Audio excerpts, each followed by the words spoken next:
the Sin Eater's temple. No one wants to go down there because it's just like creepy as fuck. I'm not going down there. So Nezrin picked the best god, I think. Or the sea god has the best temple, I guess is what I should say. Lorraine, this is some absolute top tier commentary. This is what the people come for. This right here. It's important stuff. Themis' temple was ordered off Temu, and she deserves better.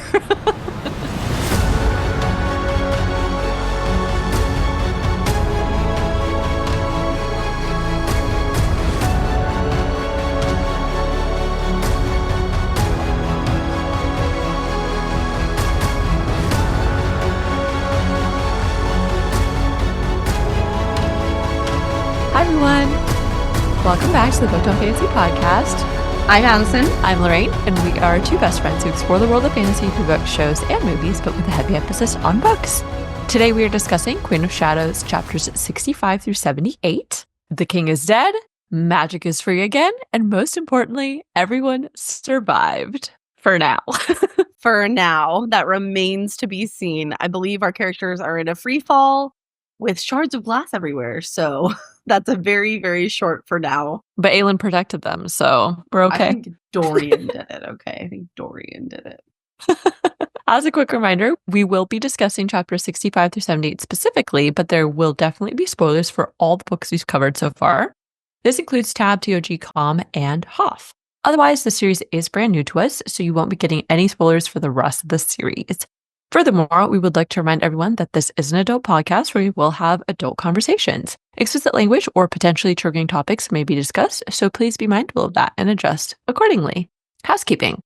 If you are reading along with us, then next week's Queen of Shadows episode will cover chapters 79 through 89, and that will actually take us to the end of Queen of Shadows. As much as it pains us to take a break and step out of the TOG world, we will be pausing to cover Onyx Storm now that it is officially out. Yay! Today is January 21st, and actually Addison is in town, but for now, we're recording separately because we were struggling to... I don't know. It was a whole thing. So we're together, but we're separate. She banished me to my room, guys. She was like, ugh, go to your room, Addison. I'm tired of you. So she locked me in here like Cinderella. But we are here together. We went to a little release party at the Asheville Barnes & Noble. So thank you to them for putting on a really fun event. We met a lot of really cool people. We crushed some trivia. Addison crushed some Pictionary, and you know how it goes. I don't want to brag, but I carried the team, guys. I carried them, okay? I think when she said, we'll split the room in half, and I was like, okay, all the winners over here. And I was correct. All the winners were on my side. I stood in line to get water for like 40 minutes. Oh my God. But bless her, though. It was much needed, and I was actually okay with that. Anyways, and then speaking of Onyx Storm, starting next week, the week of the 27th, we are going to release our first 2 episodes covering Onyx Storm. These will continue to be spoiler-free because we are recording as we read, aka you do not need to have finished the entire book before you start listening. In the club, we all fam, so read along with us. That is all for housekeeping updates, so let's get into the episode. We will start with the book report for chapter summaries, and then we will dive into an analysis and offer theories for each chapter. And finally, we will share our favorite moments at the end. With that being said, Addison, please give us the book report. Happily. Chapter 65. A male scent in the room snapped Rowan from sleep, but it wasn't coming from inside the room. It was coming from the roof. Rowan went to the roof and found Lorcan waiting for him. As usual, Lorcan was unpleasant and mildly insulting. Rowan and Lorcan agreed to a trade. Athral's gold ring that granted immunity from the Volg in exchange for the word key. At least that's what Lorcan thought.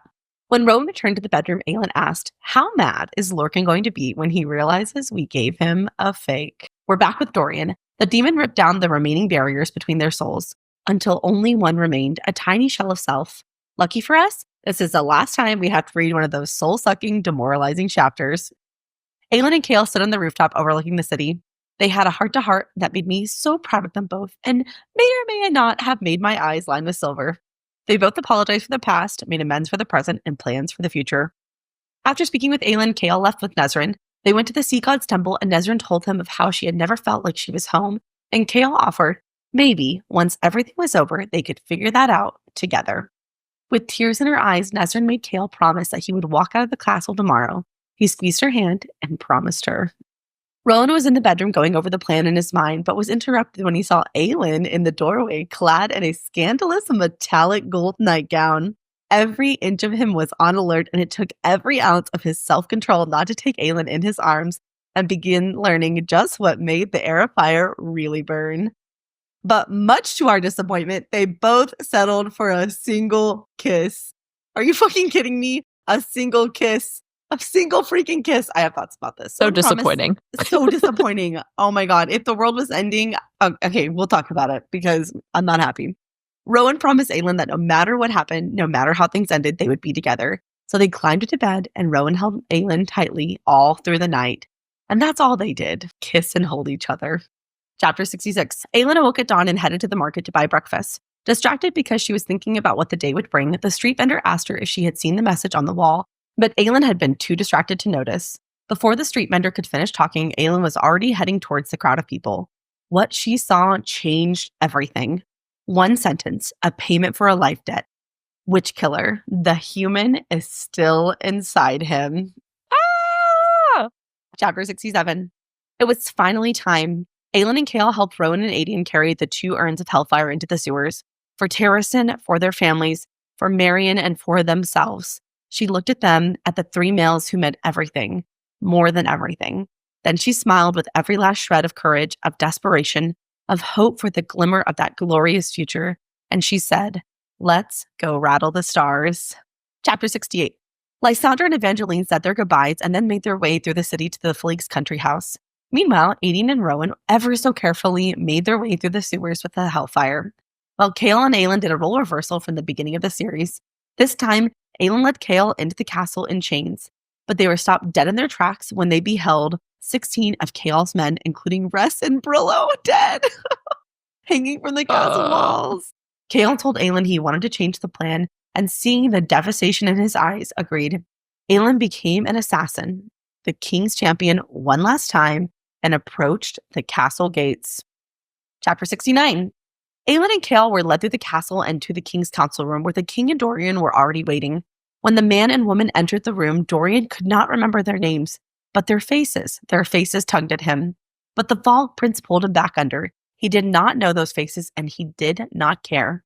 Aelin began to weave her web of bullshit for the king, but it turns out the king knew right from the very start who she really was. Aelin Ashriver Galathinius. Chapter 70.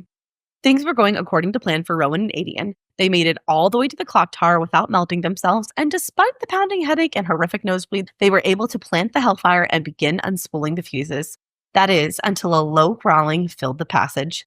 7 somethings on the ceiling moved. Turns out, Lion Lorcan had in fact not killed the Wernhounds. Meanwhile, Aelin and Chaol faced down the king. They traded verbal barbs, but things took a turn when the king began torturing Dorian. Unable to hold themselves back in the face of their friend's pain, they launched themselves at the dais, but were held back by their own wards. Aelin took out the eye of Elena, and even the king seemed surprised. The noontime bells were ringing, yet the clock tower still stood. Chapter 71. Rowan and Aedion battled the Wordhounds, but it seemed they had met their match. Rowan's only thought was of Aelin, his queen, his fireheart, trapped in her mortal form with nothing but her mortal training to protect her. Just as they had planned, Aelin baited the king into sending Dorian chasing after her. Faster and faster she ran until she reached the glass bridge. Chapter 72. The race continued as Aelin pushed herself up and up, just a little farther. Half sobbing through gritted teeth, Aelin reached the top of the tower. Chaol had done it. He had bought Aelin the time she needed. One last chance to save his beloved friend, his king. The king kept approaching, but Chaol did not yield. A wave of blackness reared up around him, and Chaol spread his arms wide. There was nothing but light. Burning blue light, warm and welcoming. When the pain came, he was not afraid. I am Chaol Westfall, and I will not be afraid. Addison was extremely afraid. Chapter 73. It was going to kill her. He wanted it to. The woman said, Dorian. He did not know that name, and he was going to kill her. Chapter 74. Aelin desperately needed more time, so she tried to get through to Dorian, to remind him of Chaol, his oldest and most cherished friend. But Dorian did not surface, and instead the Vogue Prince moved closer, and then he plunged a knife into her side. Things were not going much better for Aedion and Rowan. There was blood everywhere, and Rowan's leg was broken. The bone crunched between the jaws of a wordhound. And then there was Lorcan, a whirlwind of steel, his fury unmatched. They dispatched the wordhounds, and Aedion grasped the flint and struck. Once, twice, then a spark and a flame. They ran like hell. Lorcan pulled them into an alcove, and when the dust and debris settled, they were faced with 100 Vault commanders, armed and smiling. There was a soft wind, a shudder in the world, and then silence. Astrid and Manon felt the magic unleash, and then strength coursed through Manon's veins. Invincible, immortal, and unstoppable. Kaltain felt it too, the loosing of some great beast inside of her. A beast purred at the shadow fire. Meanwhile, an injured Aelin tried to crawl away, but the Valk prince stalked towards her, and then Aelin too felt the lovely wind. Tears flowed, and Aelin pleaded, "Dorian, we get to come back from this loss, from this darkness. We get to come back, and I came back for you." Aelin had one last trick up her sleeve. When Dorian had stabbed her, she slipped Athral's gold ring on his finger. The Valk prince began to scream, hissing and screaming to take it off. The sunlight hit the bridge, and then the light hit Aelin, and it filled her heart with the force of an exploding star. So Aelin flung her hands out toward the prince, toward her friend, and she hurled her magic at him with everything she had. Chapter 75. There was fire and light and darkness and ice. The woman was there, her hands outstretched before him, repeating the words, "We get to come back. Remember, fight it." And then there was a sliver in the darkness. Her flames did not burn, they only kept the demon away. Over the demon screaming, he pushed and looked out through his eyes and saw Selena Sardothian standing before him. Rowan and Aedion knew they would die in this place, but they would fight until the bitter end. Aedion stepped in front of Rowan. It was useless, but at least he'd go down fighting, defending his brother. At least he would have that. That commander's hand came down, and Aedion prepared for the blow, but then that hand was ripped clean off by a ghost leopard. For Evangeline, for her freedom, for her future. Lysandra had made it halfway across the city before she got out of that carriage. She'd made it 2 blocks and the wind slammed into her, and a wild song sparkled in her blood. And then she was all teeth and claws. Oh, she liked this body. After defeating the Valg, Rowan told Lysandra to go to the queen, and so she did. But as she ran to the castle door, 30 Valg commanders with crossbolts were ready. But Lysandra did not falter, and as the crossbolt was about to hit her heart, an arrow knocked it aside. It was Nezrin. Faster and faster she ran, every moment of that leopard's body a joy, even as her queen battled for her kingdom and the world high, high above. Chapter 76. Aelin hadn't had time to draw up her power safely, and she was running out of time. She begged Dorian to fight, but they were both interrupted when the king of Adarlan stepped through the doorway and on to the bridge. Aelin, thinking the king had killed Chaol, drew her sword, but it was Dorian, his voice hoarse and broken, that asked, "What did you say about Chaol?" That halted them both. The king sent a spear of darkness at Aelin, but it shattered against a wall of ice. Chapter 77. The Wyrdstone collar broke in two, but the king did not relent. Aelin extended her hand, a question and an offer and a promise. They joined hands. So the world ended and the next one began. Rowan, Aedion, and Lorcan hastily tried to make their way out of the Valg-infested sewers. Aedion was able to move just enough rocks from a cave-in section that Rowan was able to shift into his hawk form and fly for his queen. Rowan rounded the corner of the castle. He had no words for what he saw. Dorian and Aelin were full of light, of fire and starlight and sunshine. They overflowed with it as they snapped the final tether on the king's power and cleaved his darkness away. And then, in a voice Aelin had never heard, the king whispered, "Have you come to save me at last, Aelin Galathynius?" Oh my god. We were king prawning it all the way through this, guys. Oh my god. The amount of huge reveals that we got, I was just on the floor tweaking out because I was like, what is this? Tweaking, right? Like having a fucking stroke. Like, woo. Chapter 78. The real human king of Adarlan began weeping and speaking. He told Aelin and Dorian everything. How he had found the key and had taken it to Morath, and he and Perrantine had opened Erawan's tomb and awakened him. And not only was Erawan alive, but he was currently inhabiting Duke Parrington's body. And if that wasn't enough, all those years ago, he had sought out Aelin as a child so that she could burn the Valg demon out of him so he could keep everyone safe. And he was responsible for building the towers and freezing magic so that magic would be frozen and they would not be able to detect Dorian's magic and harm him. Aelin was absolutely reeling from that information, but Dorian called his father a liar. Then Dorian tipped his head back to the sky and roared, and the glass castle shattered. And that is where we left off, folks. Super sorry about that, but this is the critical junction of every SJM book where you stop or you just finish the whole book. And since this was like a gazillion billion chapters, we were like, okay, we're going to have to stop at some point. We have 50 pages of notes if anybody's curious. So 50 pages. Okay. This document is huge. But anyways, okay. Well, thank you for those chapter summaries. And now let's get into the analysis, starting with our overarching thoughts. So, you know that trigger warning about adult language? I think that is going to really hold true because I think I'm just going to say, what the fuck? What the fuck? What the fuck?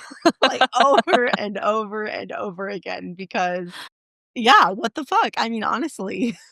Yep. So overall for the set of chapters, besides the obvious multiple what the fuck moments, I actually found myself very emotional in a set of chapters. I got goosebumps and had silver-lined eyes multiple times. I know. Our characters have come so far in their journey, and I feel like oftentimes in fantasy books, before the big final battle or climax of the book, the characters all have these like really touching and emotional moments, and this set of chapters was no exception to that trope, and I really loved it. I have not felt this way since Heir of Fire, when we finally got the story about the night Aelin's parents died, but the freaking writing in this section, oh my God, the writing just fucking broke me. It was so good. It was so powerful. It was so moving. I basically wanted to just copy whole chapters into my favorite quotes because there were just so many. They were so good. I totally agree. I'm not going to like rehash everything that you said because I feel the exact same way, but mostly I am very happy and relieved that magic is free again. And now they can start making bigger moves and get the fuck out of Rifthold, hopefully. Oh my God. Because now they got some Valg to go kill. Seriously. Time to leave Rifthold. I'm so sick of Rifthold. Erewhon. Yeah, they got to go deal with Erewhon now. You think they're going to go to Morath and not Terrasen? I'm not sure. I guess they don't really know the full extent of what's going on in Morath. We do because we get the witches and like the Duke and a lead over there.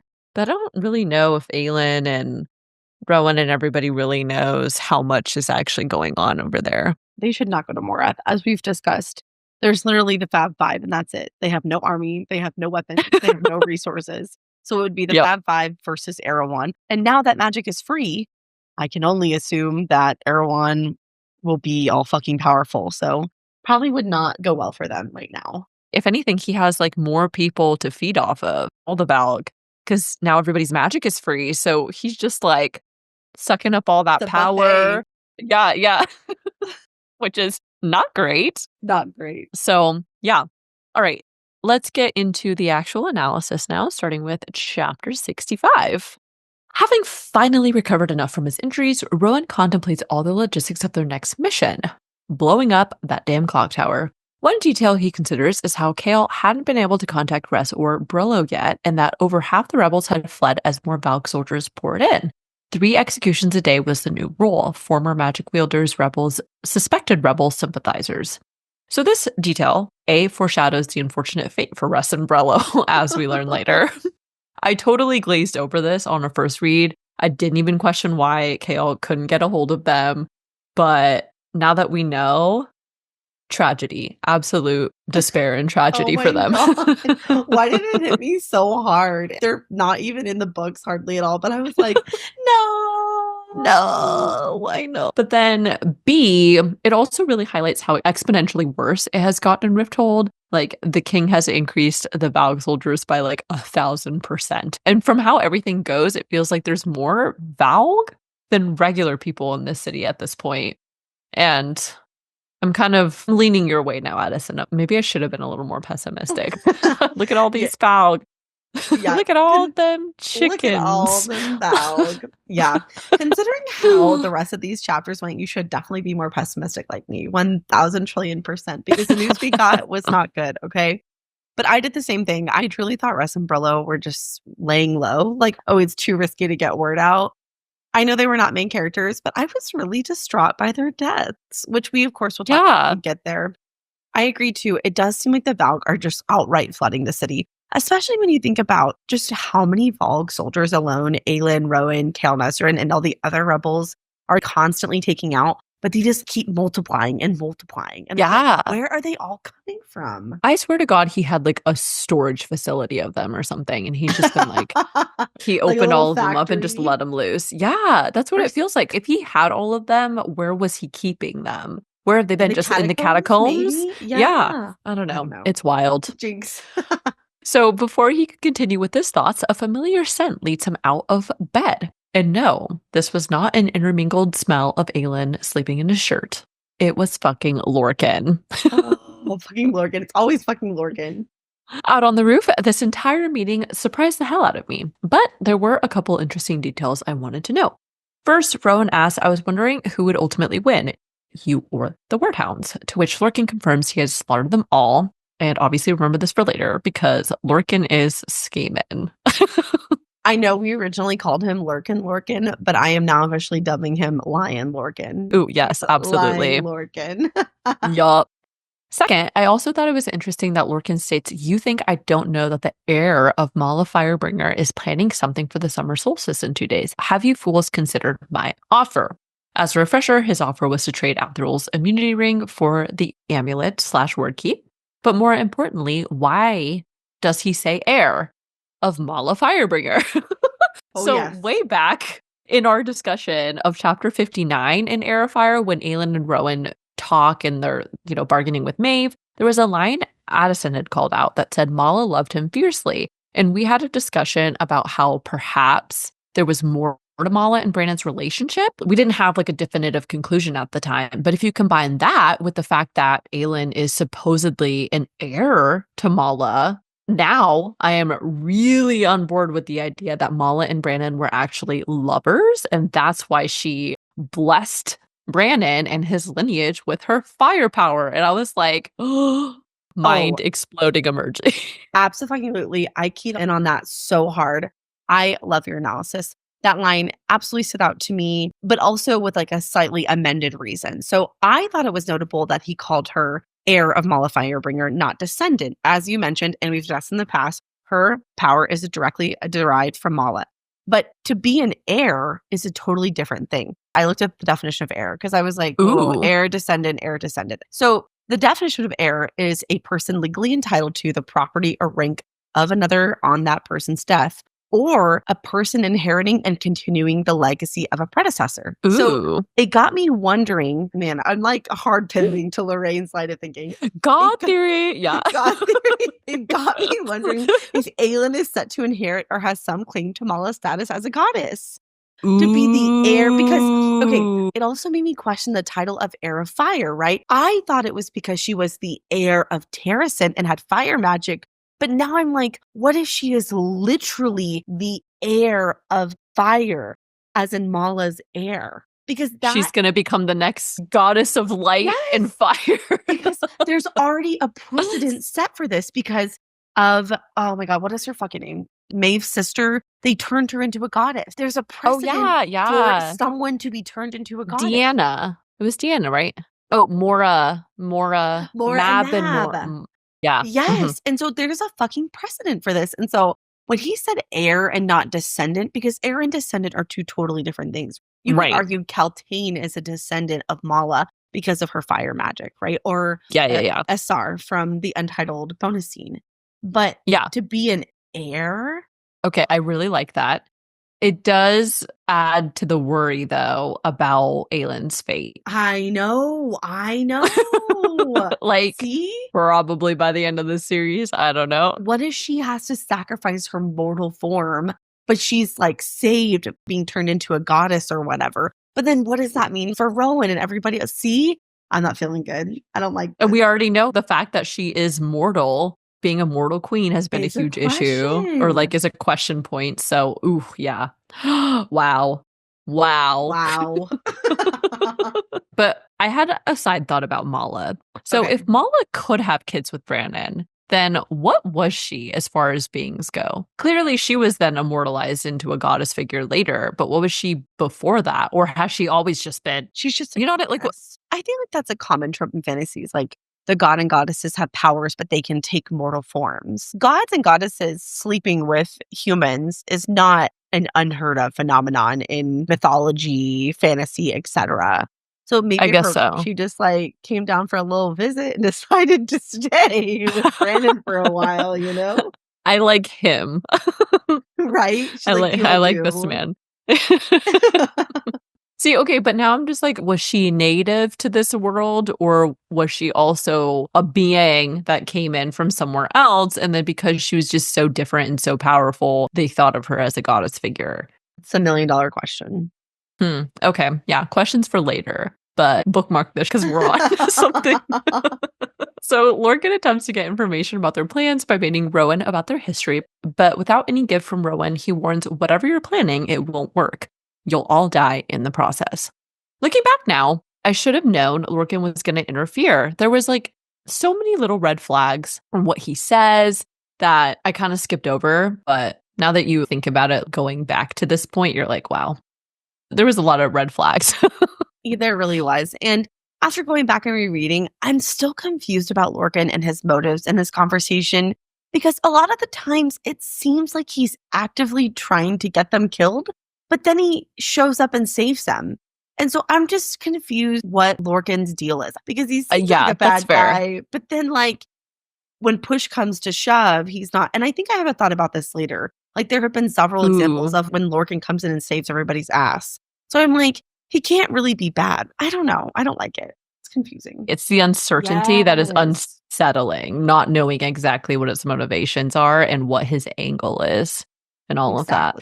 We also learn a little bit of Lorcan's background when Rowan thinks, as a discarded bastard child growing up on the back streets of Dornell, Lorcan had lost that ability centuries before Rowan had ever been born. He never pitied him for it, though, not when Lorcan had been blessed in every other regard by Hellas himself. Obviously, this only prompts more questions about his lineage, and we already started the God Watch, okay, right out the gate, but we're continuing with it. So, Lorcan being seemingly blessed by Hellas seems equivalent, in my opinion, to Aelin being blessed by Mala. We get like a small glimpse of Lorcan's power later on, but I'm really curious about what other things his power can do. Clearly, having power that traces back to the gods or goddesses, which obviously needs to be confirmed. It could just be figurative language as well. But if he did inherit something really strong in the same way that Aelin did, then, it's probably freakishly powerful. I can only imagine what else he's got up his magical little sleeves. Oh, for once, I am totally with you on God Watch here. It is not a coincidence that he calls her Mala's heir, and then Rowan thinks that he was blessed by Hellas himself. That is not a coincidence. And I also want to take a moment to remind everyone about the fact that Lorcan is a fucking demi-fae. It Oh, makes it yeah. extra insane that he is so incredibly powerful, which then prompts me to think that maybe he has so much power because it was gifted by a god. Because think about all the demi-faes in Mistward. Half of them, they couldn't shift. They could barely do anything, right? But Right. Lorcan, They a just had, demi-fae, is like literally so powerful. That means he's special and maybe blessed by a god or fathered by a god. I don't know. we don't know. It's similar to Aelin. Aelin's also a demi-fate. Yeah, It's she's not out very of the realm of powerful. possibility. Lorcan continues goading Rowan with threats about the king coddling Aelin or the possibilities of what Maeve would do if she got a hold of her. Rowan thinks so much worse than he could imagine if Maeve wanted Aelin not dead but enslaved. A weapon without limit in one hand and the heir of Mala Firebringer in the other. There would be no stopping her. I'm definitely keeping this in mind as a very real possibility in the future, simply because we do not trust Maeve. We definitely do not. And also, just this little side note here. Where the fuck is Maeve and what is she up to? She is non-existent in this book, and I find that so suspicious. Yeah, she's having Lorcan do all her side quests for her, so something's up with her. I'm waiting for Maeve to come back into the picture in some way. Yes, So, in what capacity? playing along, Rowan makes Lorcan swear that the ring grants immunity to the Valg, which he does, as he also says, I swear on my blood and honor that I have not deceived you in any of this. The ring's power is genuine. Despite him swearing an oath, I'm a little surprised that he could lie. He did lie about killing the word hounds. He said, I have not deceived you in any of this. It could be a language thing, because like with the Fae, you have to have the specific language and all that stuff when you're bargaining. But it was just like a side note thing because I was like, it's true. He did lie about killing all the word hounds. Oh, yeah. Then how did he fucking lie about that? I guess because they were talking about the ring in this context, That's then what it I thought it must was have just been about. about that. Like, I he's don't not know. deceiving him Okay, about but the power of the ring. Yeah. I'll just ignore it for now. So, the thing that made all of this very convincing and believable, though, is that Rowan thinks Lorcan might have been a prick, but Rowan had never seen him break an oath before. His word was his bond. It had always been the one currency he valued. We know Rowan was obviously playing into all this with Lorcan intentionally, but I definitely think his thoughts about trusting Lorcan and his fear for what could happen to Aelin are genuine. He knows Lorcan, and if he's going to say that Lorcan's word is his bond and all that stuff, I was like, okay, sure, might as well believe Lorcan. Yeah. But aside from that, now we know that Lorcan lied about the word hounds. And so that does make me question his intentions in the long term. I just don't have full assurance he isn't going to trick them sometime in the future with respect to Maeve or the keys, because he's keeping secrets about them and like playing along to get them to do what he needs them to do. I agree on both counts. I know this doesn't make any sense, and I really don't have anything other than a gut feeling to go on. But even though he lied about the word hounds, I do find Lorcan weirdly honorable in some ways. So I do feel like he Fair, betray yeah. them, but like if push comes to shove, he'll be there when they need him, is kind of how it feels. Right. Like he doesn't want them to like fully die, at It's least like not yet. he wants to serve his own self interest. And he's like, I don't give a shit about them. And then he sees they're in peril, and then he's like, oh, fuck, I'll save them one more time. But this is the last fucking time. And then every time he can't fucking help it, he has to go save their asses. It's kind of like Manon, I guess, in a way. She can't help it, right? Yeah, yeah. Ultimately, they do end up exchanging the amulet, quote unquote, and the ring. And Lorcan's parting words were, "You're all going to die. Carrying out this plan or in the war that follows, there will be a war." As I've said before, I genuinely thought they actually exchanged the real items on the first read. And I was like, oh! I was like, what? I was having like a what the fuck Rowan moment. I thought Rowan was doing some shady shit without Aelin Yes. knowing. And I was about to get really terrified because I was like, why? And you're primed for this because remember when Morgan first grabs Aelin in the alleyway, and then later Rowan and Aelin are talking, and he's like, I failed you. I would have given him the key. He doesn't know the power Right. that he feels. Yes. So you're Yeah. kind of primed for this where he's like, oh, he's going to really give the key. Because I thought the same thing too. I was literally like, Aelin is going to fucking kill you. I totally thought it was real. Even though I thought it was a real exchange, then I was kind of like, maybe Aelin knows and they have like some inception planned within a plan to get it back from him in some way. Yeah. Maybe. But I was one, buying so. into it at the time. I was like, I Yeah. was stressed. So despite the ruse, it's clear Rowan has personally changed a lot since Heir of Fire when he says, "What happened in your miserable existence to make you this way?" It hadn't bothered him until now. I suspect this means we will learn more about Lorcan's background later. Obviously, it's probably something that's also pretty messed up, as tends to be the case with everyone's history that we learn about. But literally everyone. Lorcan responds, "I still serve my queen, even if she cannot see it." Do you still believe he is genuine in that response? I don't really know. I'm kind of in the middle. You know, I want to say no, that he isn't serving me, but I don't see how he could still be operating if he wasn't, because the blood oath would compel him to serve Maeve. I think he is magically compelled to do whatever is in the best interest of his queen. And so I want to say no, but I don't see how he could not. He literally doesn't have a choice, I feel like. True. But I feel like every time we talk about Lorcan, I wrote the same thing. I'm like, Lorcan is just a fucking enigma to me. He has all the markings of a bad guy, but my gut says he's good. But at the same time, he works for Maeve. And he seems to actually like serving her. I'm really unclear on what his motivations truly are. Fortunately, the shocking twist with Lorcan is revealed very quickly, and I was extremely relieved to see that Aelin was in on the whole thing and that they'd given Lorcan the fake amulet with nothing but a fake ring inside of it. I thought it was funny when it said she slid it onto her thumb, wriggled her fingers, and frowned when nothing particularly exciting happened. I am kind of shocked that there was no magic feel to it, because the word keys and anything, made of wordstone basically have that weird pull to it. which makes me wonder what this ring is actually made of and what magic it is, I guess, imbued with, for lack of a better term. Because I don't think it's wordstone. Well, I mean, we can assume it's probably made of gold. I think what it's made of is not as important as how it was made. All we know about the ring is that it was forged by Mala herself. That's stated in Heir of Fire, I believe. Yeah. But we don't know, other than that she forged it, how it was crafted, if there's some magical imbuing process or it has to be Mala. But it did make me wonder, since Aelin is Mala's heir, as we discussed earlier, maybe she could also craft one.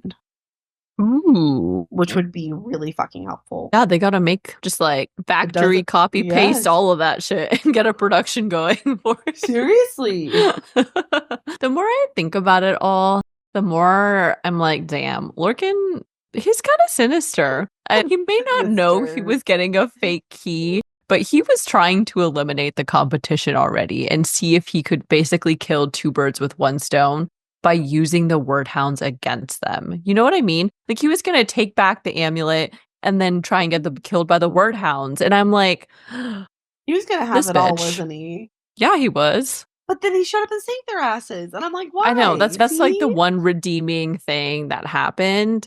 But I don't know. Very confused about it all. But moving on. We changed to Dorian's perspective, and he's locked away by the Valk again. Any previous progress he seems to have made has since been destroyed.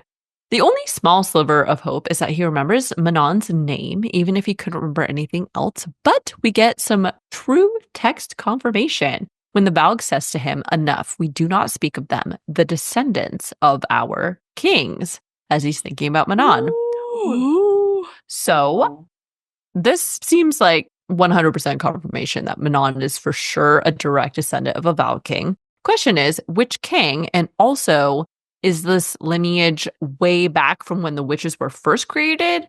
Or was it a little bit more of like a recent history breeding? You know what I mean? Maybe it doesn't matter. Well, maybe I kind of feel like it fucking should if it doesn't. I don't know how it can. But it also brings up the secondary question of what makes Manon special that the full gold eye showed up for her as opposed to other descendants of the Valk kings? Why does Astrid have gold flecked eyes, but Manon has full gold? I feel like it has to go back to who her parents are. It has to. Next, we check in with Aelin and Chaol, and they have another touching conversation before their mission. I think, for the most part, with everything that was said between them, I think they were finally resolving the formerly romantic aspect of their relationship and coming to terms with, you know, how everything played out. Their previous conversations seemed to be around, you know, the general plot about Dorian and what the king was up to. But this conversation touches on the underlying current for why I think there was so much anger between them at the beginning of the book. I don't think it's just anger, but really what was at the root of that anger was just unresolved and non-verbalized feelings. I think it's very core. And something that I have really loved for Chaol's character development right off the bat is the admission of his mistakes. I'm not going to go too deep or get on my high horse about Chaol, as I usually do. But sometimes in our society, we punish people for their past actions or words long after they've made the personal growth to recognize they were wrong. It is okay to admit that when you said or did something, it was from a less informed and understanding place. And I think this is what Chaol is doing here now when he says, regardless of what happened between us, I was a fool to serve the king. I like to think I would have left someday. And I like to think that too. Chaol is so young. And of course, we'll never really know because, well, we know what happens at the end of this book. But I would like to think that as Chaol got older and exposed to more of the world, he would have left on his own eventually. Because, I mean, his world perspective, his world experience was so narrow. And so I don't think we should keep punishing him for serving the king because when push came to shove, he did the right thing. You know what I mean? When he was faced with the facts and the truth, he realized, and you see the seeds of doubt being planted back in Calm. When he first learns about the 500 rebels that were butchered, he starts to have that conversation with Selena where he's like, I've been thinking that maybe, and then he gets cut off. But like, you see it then, the personal growth and development. Yeah, I think it's taken a while, and Chaol grew up, like you said, in a very constrained environment. He didn't have a lot of exposure to other people or other ways of life, or didn't have a reason to, I think, question the king prior to more recently. Kale also says that you were never just Selena, and I think you knew that. Deep down, even before everything happened, I understand now. And Aelin also says it meant something to me, what you and I had. More than that, your friendship meant something to me. I never told you the truth about who I was because I couldn't face the truth. I'm sorry if what I said to you on the docks made you think I'd come back. Things changed.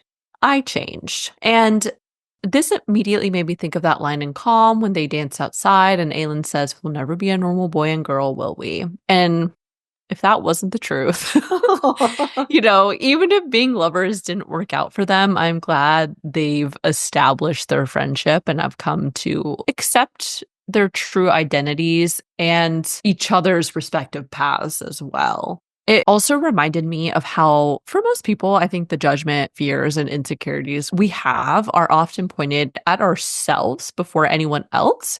And without accepting yourself first, you will always have this wall up or be unable to, genuinely connect with people.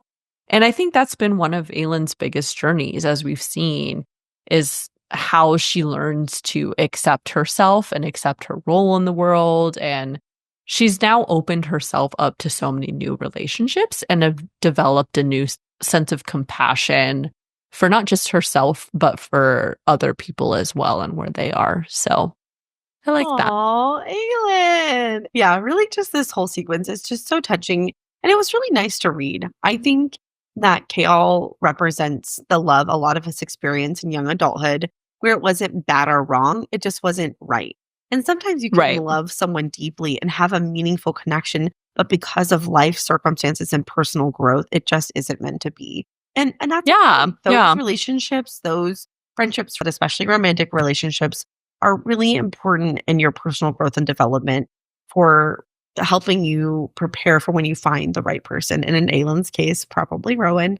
So I think that Kale represents a nice relationship that probably a lot of us have experienced or will experience. Especially the I changed part. That happens a lot. You get through different phases of life, you experience new things. And as you change and do different things, you also just tend to change your priorities and different things become important, or different things about your relationships to other people become more valuable or less valuable. You look for different things in people when you decide to make connections with them as you grow old, I guess. I don't know. So, or reach different stages of your life. Most importantly, they both want the other to be happy, and Kale has come to terms with his changing identity as well when he says, maybe I don't want to be that person anymore. I hope that Kale gets a chance to rebuild himself and figure out who he is, because so much has changed for him. And even though he's accepted it, now he needs to figure out how he wants to move forward and how he can reconnect with his own values. Because as we've discussed, loyalty and honor are a huge part of Kale's identity.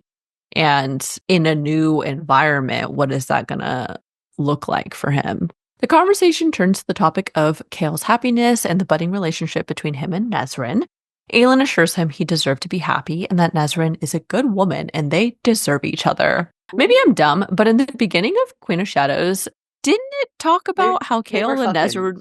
They were fucking. Okay, and now he's saying I don't know, maybe I misread it, but he was like, we haven't, and then he trailed off, and I was like, haven't what? Because you guys definitely have. I think he meant they haven't engaged in any kind of sexual relations since he and Aelin were together. Because he was hooking up with Nesrin before Aelin, but nothing since then. And I think that's what he was reassuring Aelin. I think he doesn't want her to think that Aelin left and he just started hooking up with somebody else. I think is what. Okay. That's Interesting. how I took it.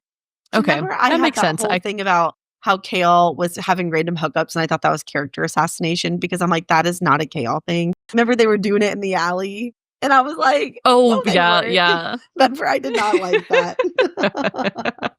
That's true. I forgot about that. Yeah. Oh my gosh. Okay. The final part of their conversation revolves around the future after tomorrow, and I really liked this quote. It said, "What if we go on?" He said, "only to more pain and despair."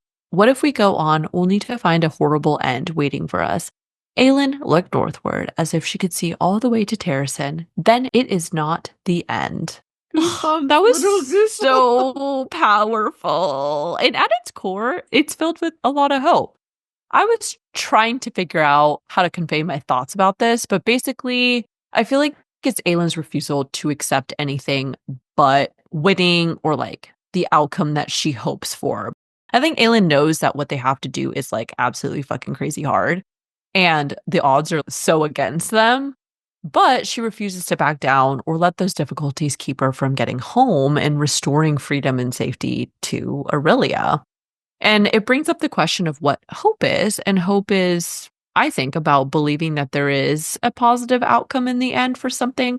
And that's not to say that the path forward won't be hard or riddled with challenges that, could very easily make you give up. But if you kind of always believe that things will get better or that it can be different, then the ending in some ways can never really be, painful or filled with despair because, that's not your end goal. You know what I mean? Does that make sense? Yeah, it does. And in the words of Manon Blackbeak, hope. What drivel. No, it's everything. No, but in all seriousness, I think this quote also demonstrates her belief that in whatever afterlife there is peace. And if they're in a place where they are experiencing pain and despair, then they are not truly at their ultimate end. And so I think that there's a little bit of like, maybe a religious element to that, I guess, or spiritual element in what you believe the afterlife to be. And so that quote, man, got my eyes lined with silver, okay? I know. That teardrop was forming. It was rolling down my face. Yeah. Next, Chaol and Nesryn get some one-on-one time after checking on the remaining rebels.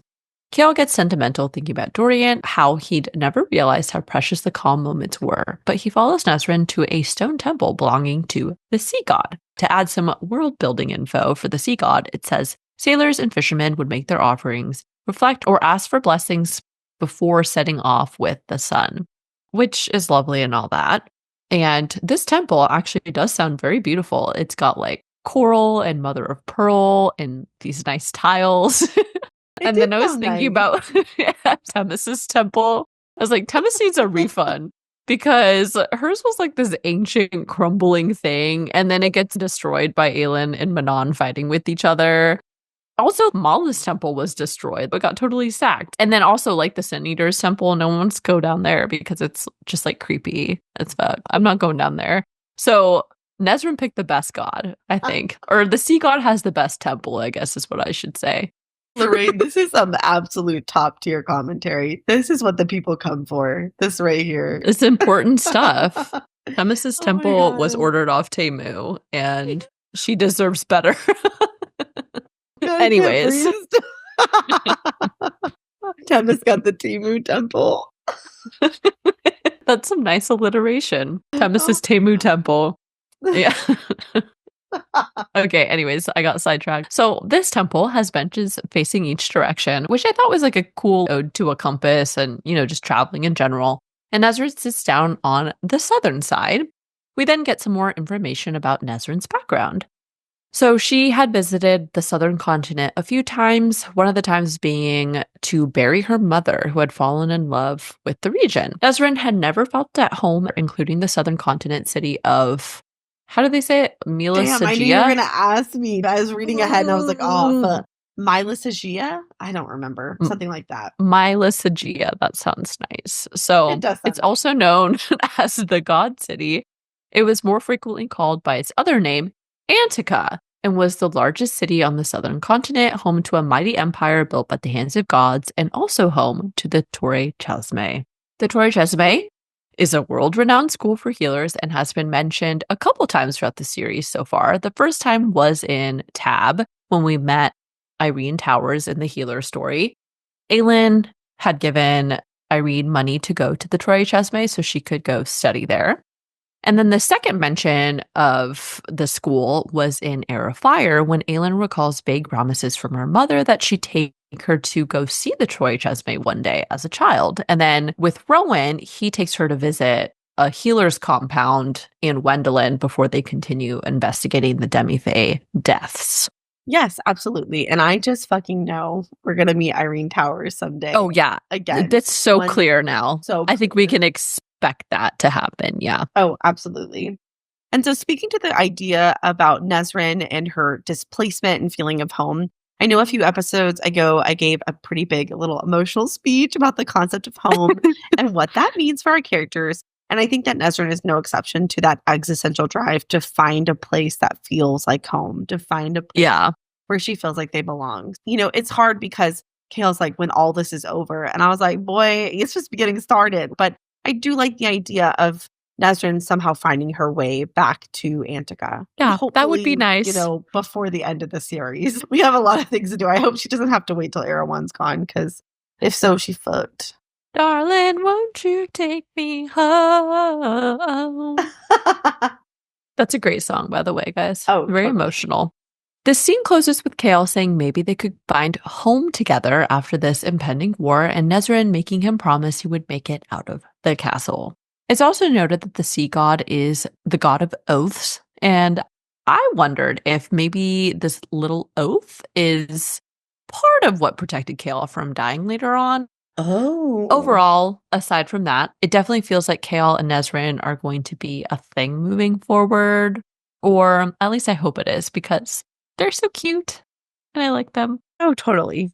I agree. I am so proud of Kale for taking the chance. I got really emotional when he said, maybe once everything is over, we could figure that out together. And I'm especially proud because this was a real moment of vulnerability for Kale, because if you recall, he essentially made the same offer to Selena, and we know how that worked out for him. So not very fucking well. So this was a big leap of faith for him. Yeah, that's a good call out. We next change back to Rowan and Aelin, who tease us readers with the most annoying game of playing coy. But first, we learned that they had prepped and stashed 2 urns of hellfire in an abandoned building, and they'd found which sewer tunnels led straight to the clock tower. We also get another mention of them believing the tunnels would be clear, and again, should have known they were getting played by this point. We also learned that the plan was for Rowan and Nadine to carry the urns through the tunnels to the clock tower, while Aelin and Kale took on the other half of the plan, which has yet to be revealed. Despite the anxiety over tomorrow, our fearless queen thinks now was the perfect time for some foreplay with Rowan. Rowan's wish to see Aelin in metallic gold actually came true very quickly. And like that dragon dress, I was not expecting the turnaround to happen so quick. But I still find it hilarious that Rowan's always like, he was stunned stupid, or he forgot everything he was going to say. Which is every time he sees Aelin in a Scandi nightgown, you know? I know. Like, she's really needs to start wearing more matronly things to bed, because Rowan just turns into a complete buffoon when she does it. He cannot control himself. So. He really cannot. I was also cracking up when he's thinking about ripping it to shreds, and she basically reads his thoughts, and she's like, don't even fucking thinking about it. I borrowed this from Lysandra. You cannot rip this off of me. Which I was like, damn it, Aelin. Also, this line was so hot. It was hot as fuck, okay? I read this line like 8 times. If he moved an inch, he'd be on her, would take her in his arms and begin learning just what made the Heir of Fire really burn. And I was like, that's some top tier writing. Bow, bow, bow, bow. I also just like thinking about this little scene. It's just so funny, the difference between TOG and Calm and where we are now. Because in TOG, she would be like, and she and Dorian had a big, passionate kiss. And then now Rowan's like, I want to rip that nightgown off your body. You know, like, I'm going to make you burn. I'm going to make when you I make burn you moan, Aelin. with my teeth and tongue. And you're like, oh my God. And I remember distinctly in TOG, Dorian would like lay next to her, but they would even be like, but he was above the blankets. You know, like the difference is so vast. I love it. It's so funny. I'm glad we've progressed. Thank you, SJM. Yeah. But something else that I wanted to point out is how Rowan notices her scent, and he thinks from the moment he'd bitten her neck in Wendelin, the moment he tasted her blood and loathed the beckoning wildfire that crackled in it, he'd been unable to get it out of his system. I specifically remember being like, that was really fucking weird in Heir of Fire. And at the time, we didn't have an explanation for it. But now I'm adding this as further evidence to my mate theory. How did I know you were going to say that? How did I know Obviously. Can't stop, won't stop. So underneath Aelin's saucy facade, she is actually terrified. Rowan assures her that they wouldn't be going to hell, but wherever we go, we'll go together. Aww. Aelin then asks to kiss Rowan just once, and with the self-control of a Navy SEAL, he stays still through the whole kiss, which was the answer to a question he'd asked for centuries. And I was like, what question, Rowan? Do tell. But also, imagine having a Fae male to kiss, like, right in front of you, and he's so shocked that all he can do is stand there like a statue. I was just, like, thinking about this, and I was like, this is such a missed opportunity for her. I would not have any control. I wouldn't have any self-control if I was Aelin. Really? Absolutely not. Yeah. They just need to move it along. Aside from the tease that is Aelin Galathinius, I really like the quote from Aelin when she tells him, "You make me want to live, Rowan. Not survive, not exist. Live." Oh, that's very sweet and touching. But she needs to take her own advice and start living a little. Actually, wait, that's not her advice. That was Ansel's. Sorry, I misspoke. Ansel's advice. And live a little. You know what? That's goddamn right. Okay, thank you. Let me just say this here now. If I'm ever in a situation where I might not make it to the next day, we're doing it. We're going all the way. None of this single kids nonsense, and you'll get the rest later. We're ripping the nightgown to shreds. We're doing all the things. There's none of this. Just hold me through the night. On a more serious note, their journey together has been a process that has healed both of them, and it's true that Rowan helped her find herself again in Heir of Fire. But I love that Rowan also feels that this is what Aelin did for him as well. So they've both just kind of healed each other. Yeah. That ends chapter 65, moving on to chapter 66. The next morning, Aelin ventures out for a solo breakfast trip. I must really not have been paying attention because among all of the worries that Aelin considers, she also thinks perhaps she would walk out wearing a black collar of her own if Lorcan had betrayed them.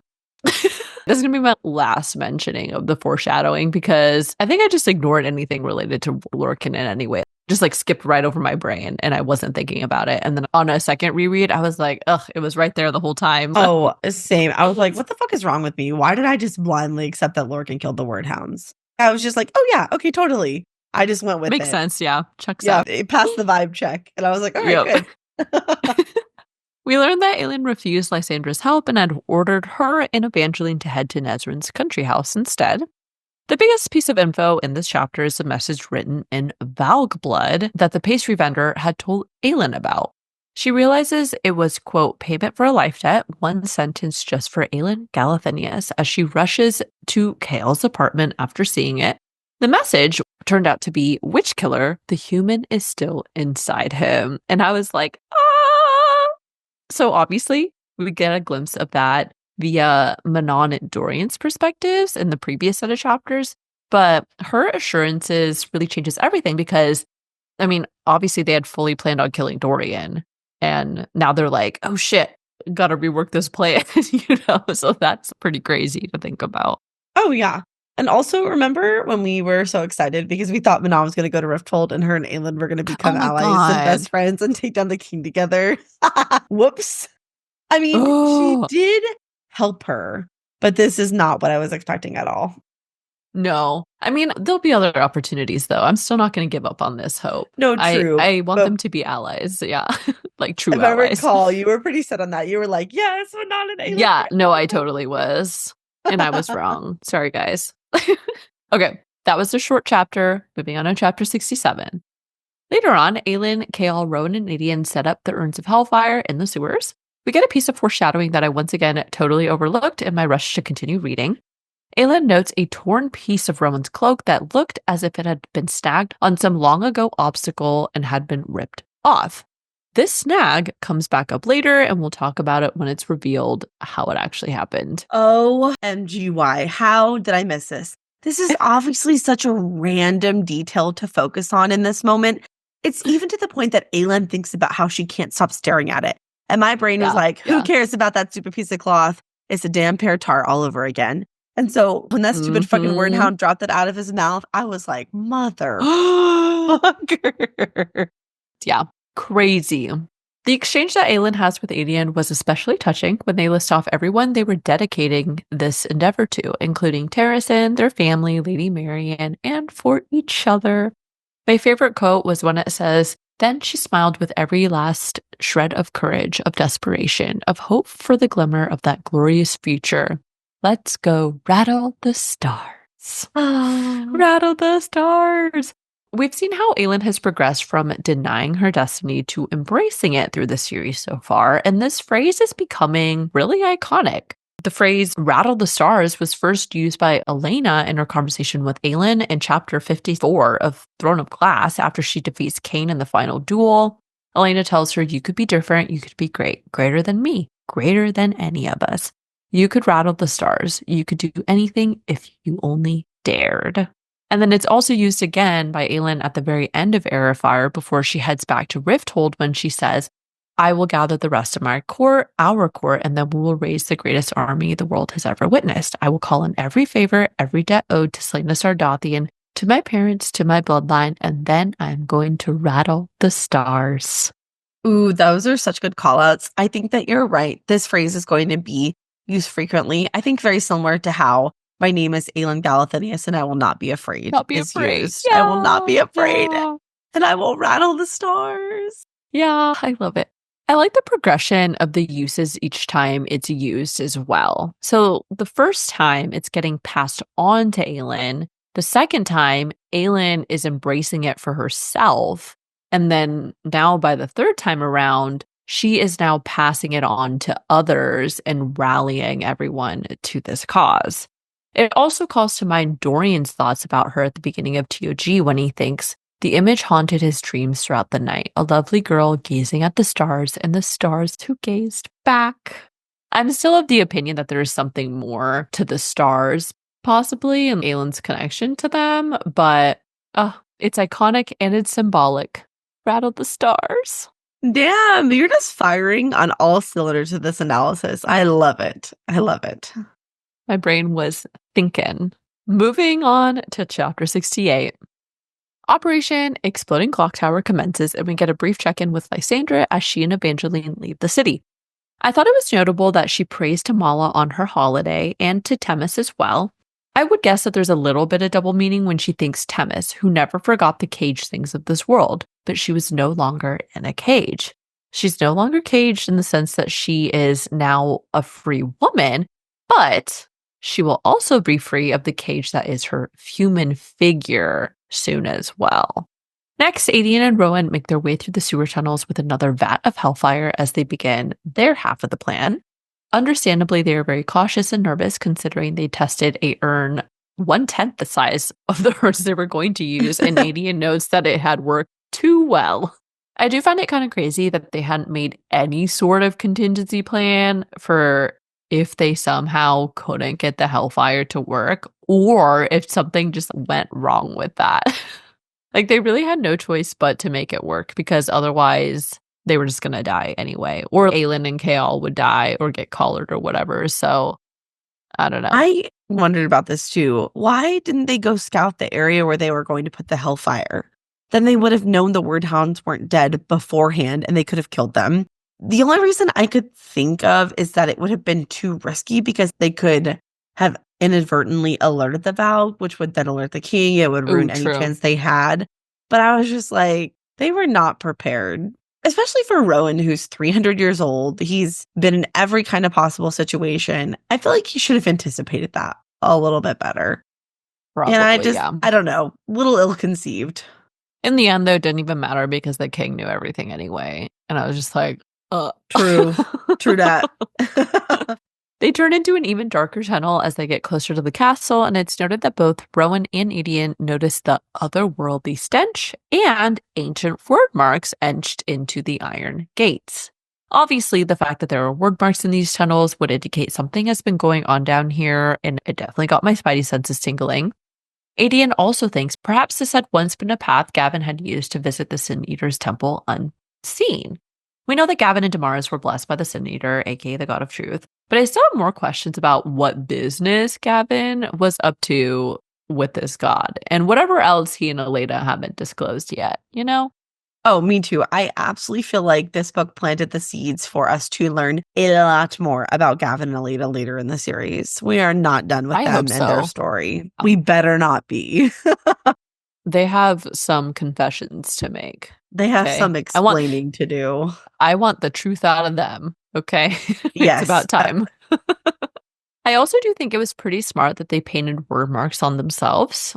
And I was just out of curiosity wanting to know what kind they are.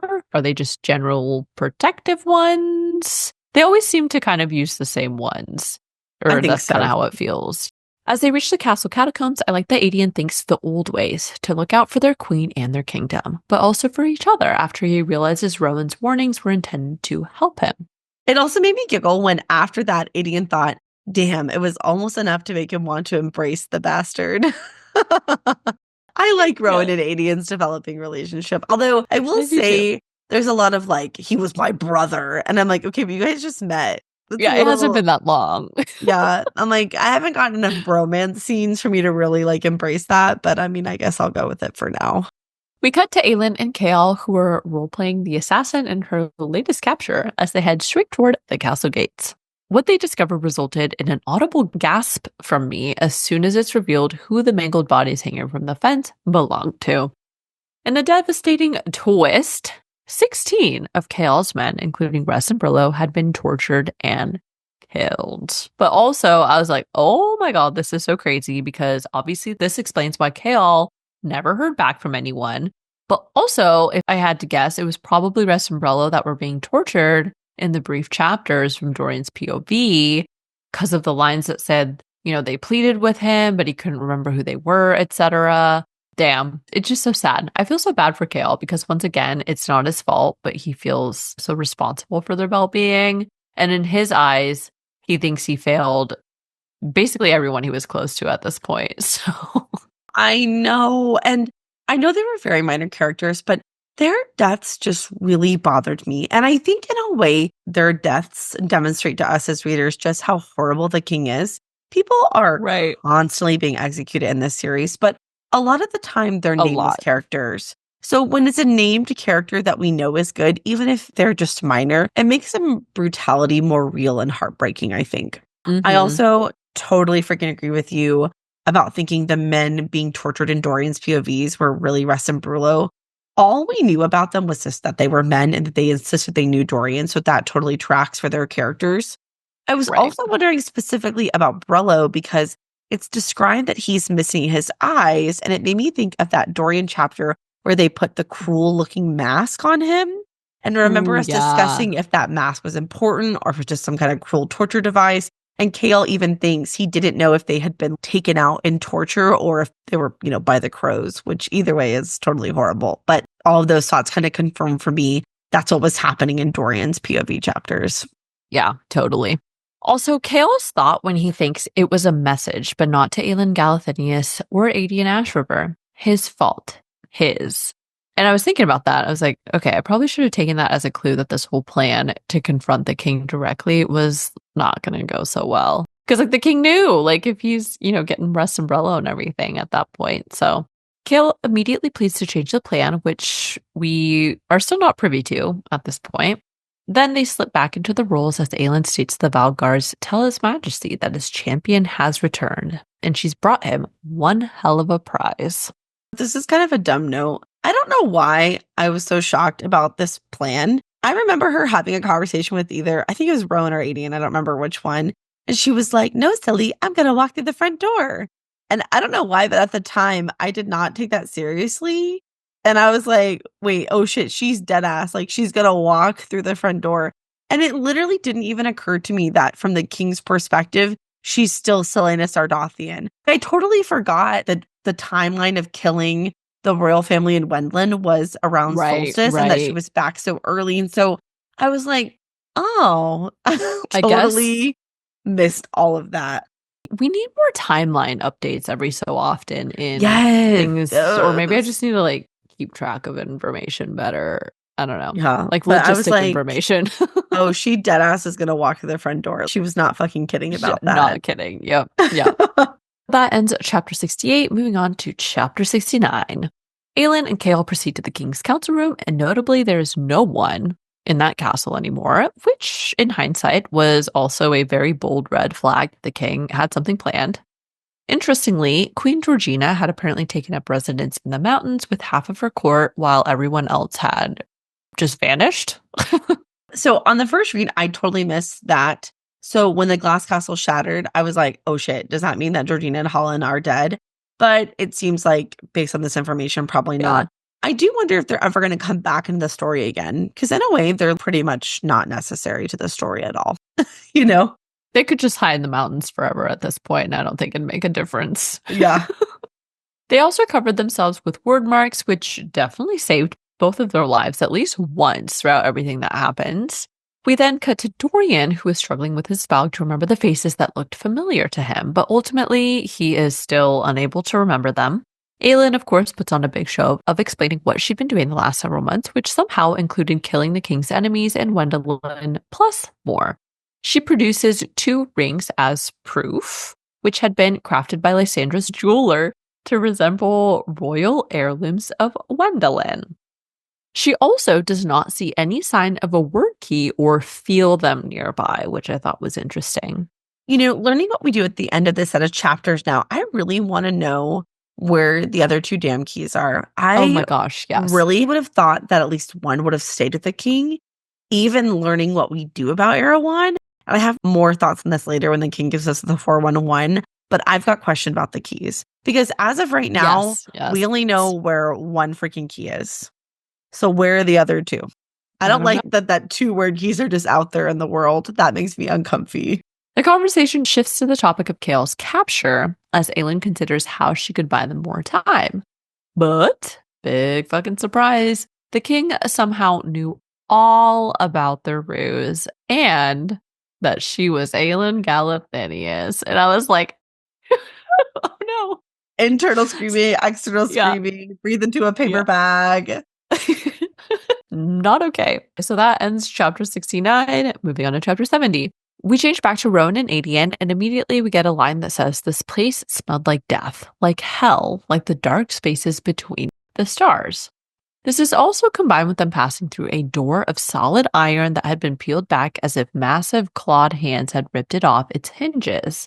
This is all, I feel like, a callback to Aelin's library tunnel tours in the catacombs beneath the library back in Calm when she fights off that weird experimental creature thing with Dorian. You know, had like ripped the doors off the hinges and stuff like they were nothing. Yeah. It was all fucked up with the crazy nails. Blech. Yep. Right after that, Rowan notes a large, round chamber flanked by 8 open iron doors, and Rowan feels a nosebleed on top of his already intense reaction to the word stone. I know we've speculated about whether the word hounds were the gargoyle figures on the clock tower. The clack tower. Clack tower. Clack tower. I'm having speech problems tonight, guys. I don't know. We're probably going to edit some of that out, so you won't be able to tell us much. But I'm like feeling kind of tongue-tied today. We'll put it in the bloopers, though, so just stay tuned for that. So maybe they actually were separate. Like the word hounds had been below the clock tower this whole time and are separate from the statues that are on the outside. Does that make sense? Wait. Oh, okay. Yes, I was processing. The wheels are turning. Okay. I was still thinking about the clock tower. The clock tower. Yes, that does make sense. I feel like this is one of those things we talked about for the whole book, and then it I don't think it doesn't fucking matter. It doesn't fucking matter. It mattered to me at the time. Yes. I also wondered what prolonged exposure to Wordstone would do to Rowan and Adian, or really anyone for that matter. It has such an immediate and strong effect on both of them that I wonder if it would actually eventually kill them, like if they were in close proximity long enough. I don't have a good theory for this question, but what actually is Wordstone? And more importantly, why does it affect them so strongly in a negative way? The only, I guess, evidence we have to support that is way back from TOG is the initial riddle, that whole made of the stone that the gods so feared. But we really don't know anything else about it. And so I really want to know more about the actual word stone. It's stone from the word. But what does that mean? It means what it means. With a silent prayer to Mala, Rowan and Aelin quickly set up the hellfire and the fuse wire, but as they back out, they are interrupted by a low growl from 7 somethings. A piece of fabric, gray, small, and worn, dropped from the maw of the creature clinging to the stone ceiling.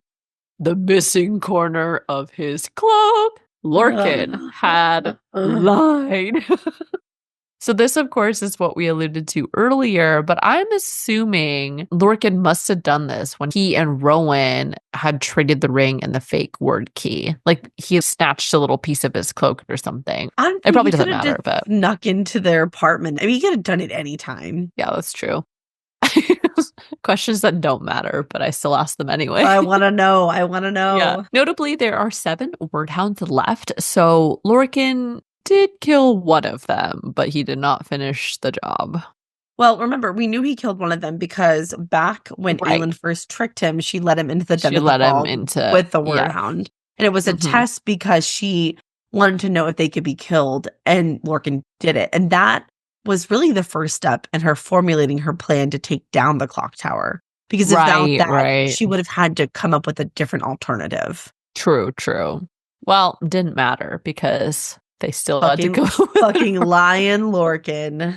We changed back to Aelin and Chaol, and it turns out that the king had just looked through Dorian's mind and saw that it was Aelin who had rescued Aelin at his birthday. Womp womp. The king also calls out for his fake manacle. That was so funny. They thought they were so fucking slick, and the king was like, y'all ain't shit, okay? Yeah. She attempts to ask about the word keys, which I thought was kind of silly because there's no way he's just going to give that info up at this point. Well, you say that, but honestly, villains who think they have no chance of losing oftentimes spill the beans. You know, they do their little villain speech because they think there's no way they're getting out of there alive. So there's no point in like divulging, their secret doings and showing them they had the upper hand all along. So, true. Fair enough. Aelin bides her time and lets the king talk as he continues goading her about her past actions and how he'd been able to see into her mind when they visited Terrasen. I found it very interesting that the king says, but now we know what power you wield. This was definitely foreshadowing that the king is infected with a Valg, as we've speculated many times before it's actually revealed. It also really stood out to me when the king said, do you understand the cost of the keys? What you must become to use one? I don't know what this means, but something tells me this absolutely is going to come up again later.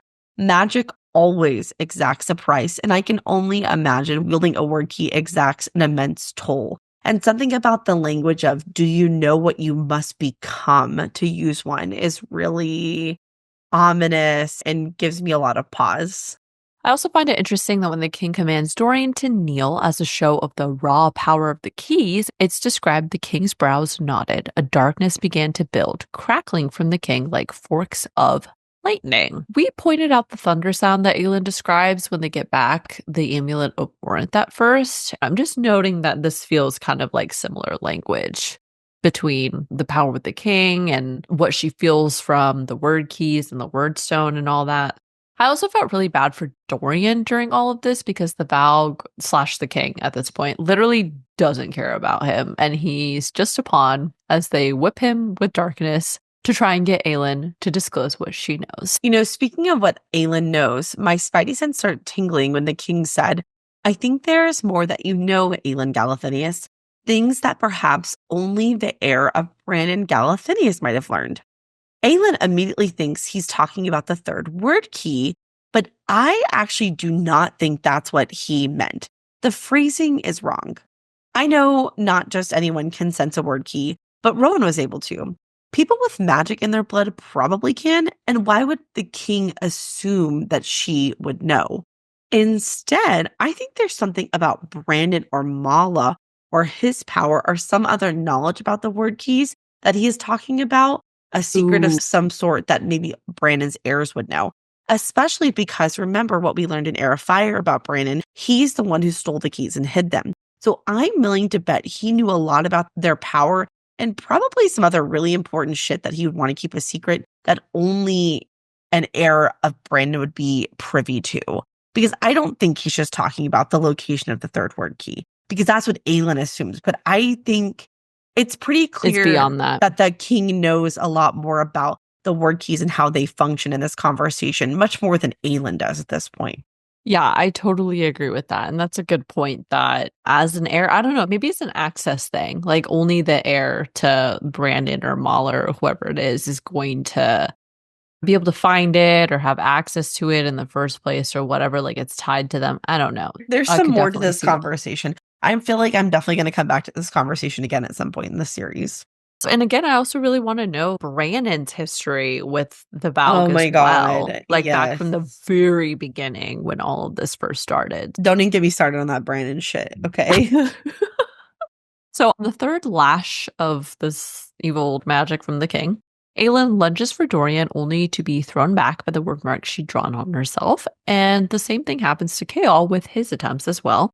The description of this dark power coursing through Dorian literally sounds awful. It says Dorian was sobbing, darkness pouring out of his mouth, shackling his hands, branding his back, his neck. Like he's just like oozing darkness at this point. Desperate for more time, not that the clock tower was chiming and had not exploded yet, Aelin pulls out the infamous Eye of Elena that apparently does more than just ward against evil.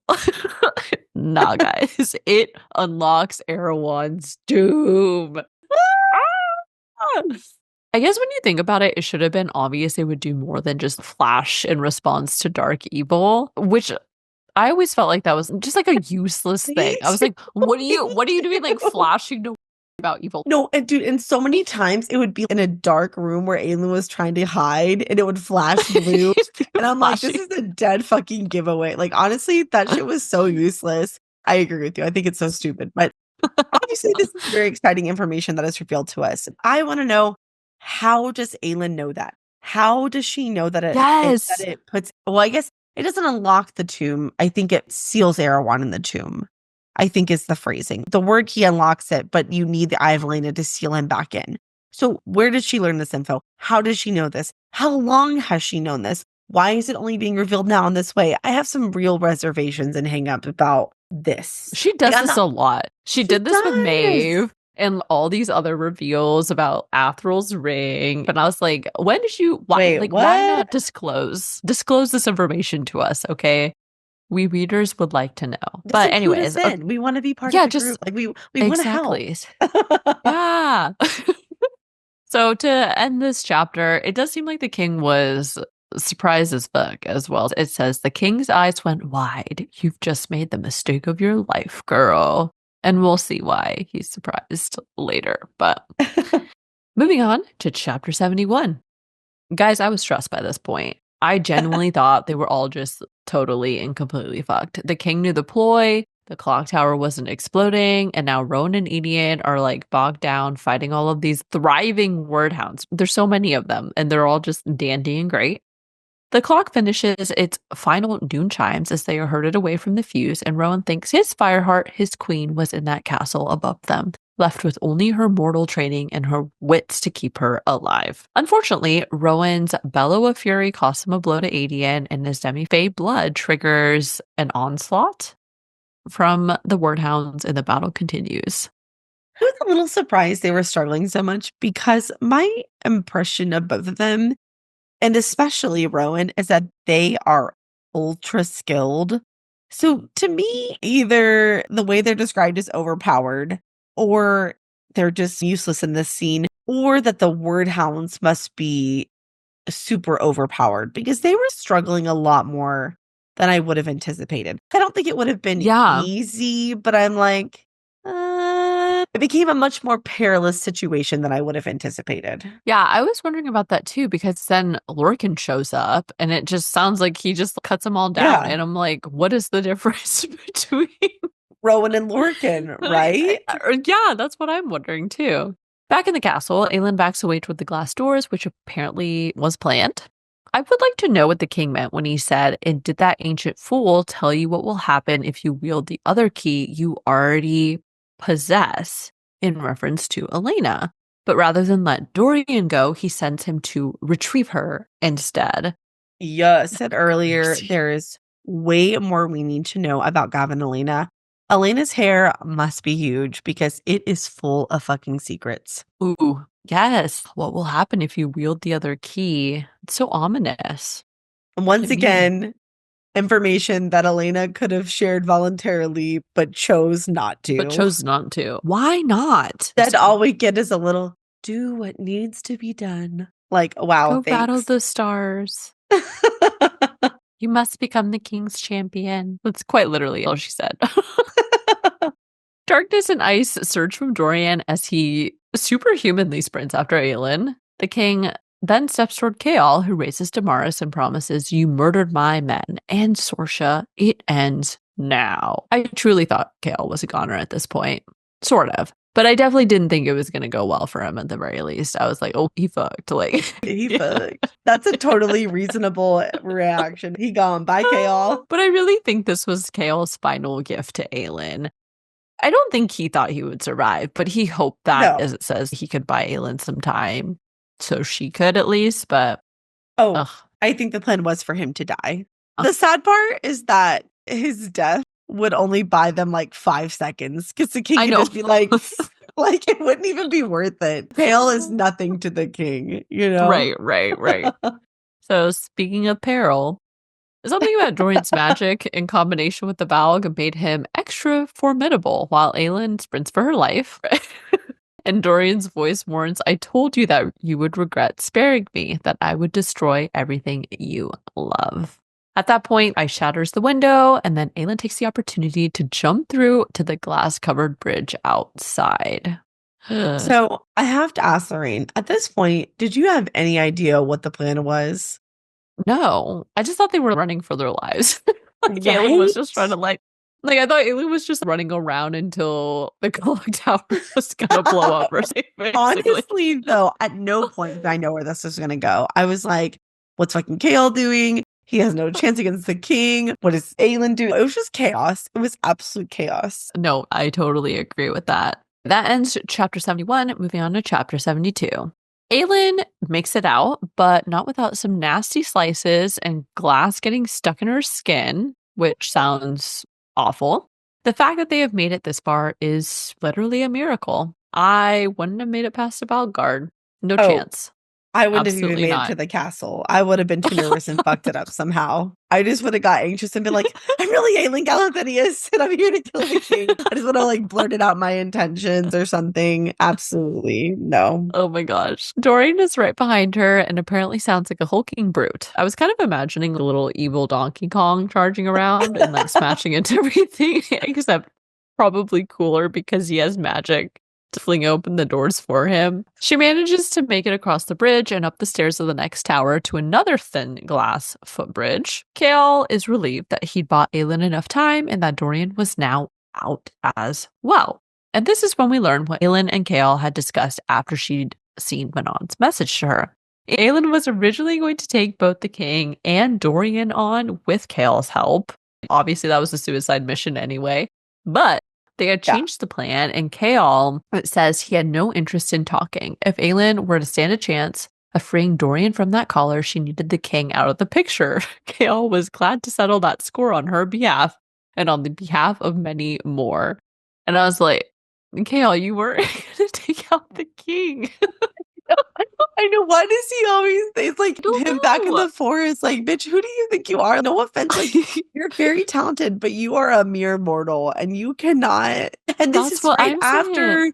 Kael has watched the king make Dorian bleed shadows out of his body. And he takes out Damaris. He's like, you shall not pass. Like, boy, you're not fast as fuck, boy. Okay, you're not. I'm sorry, but you're not.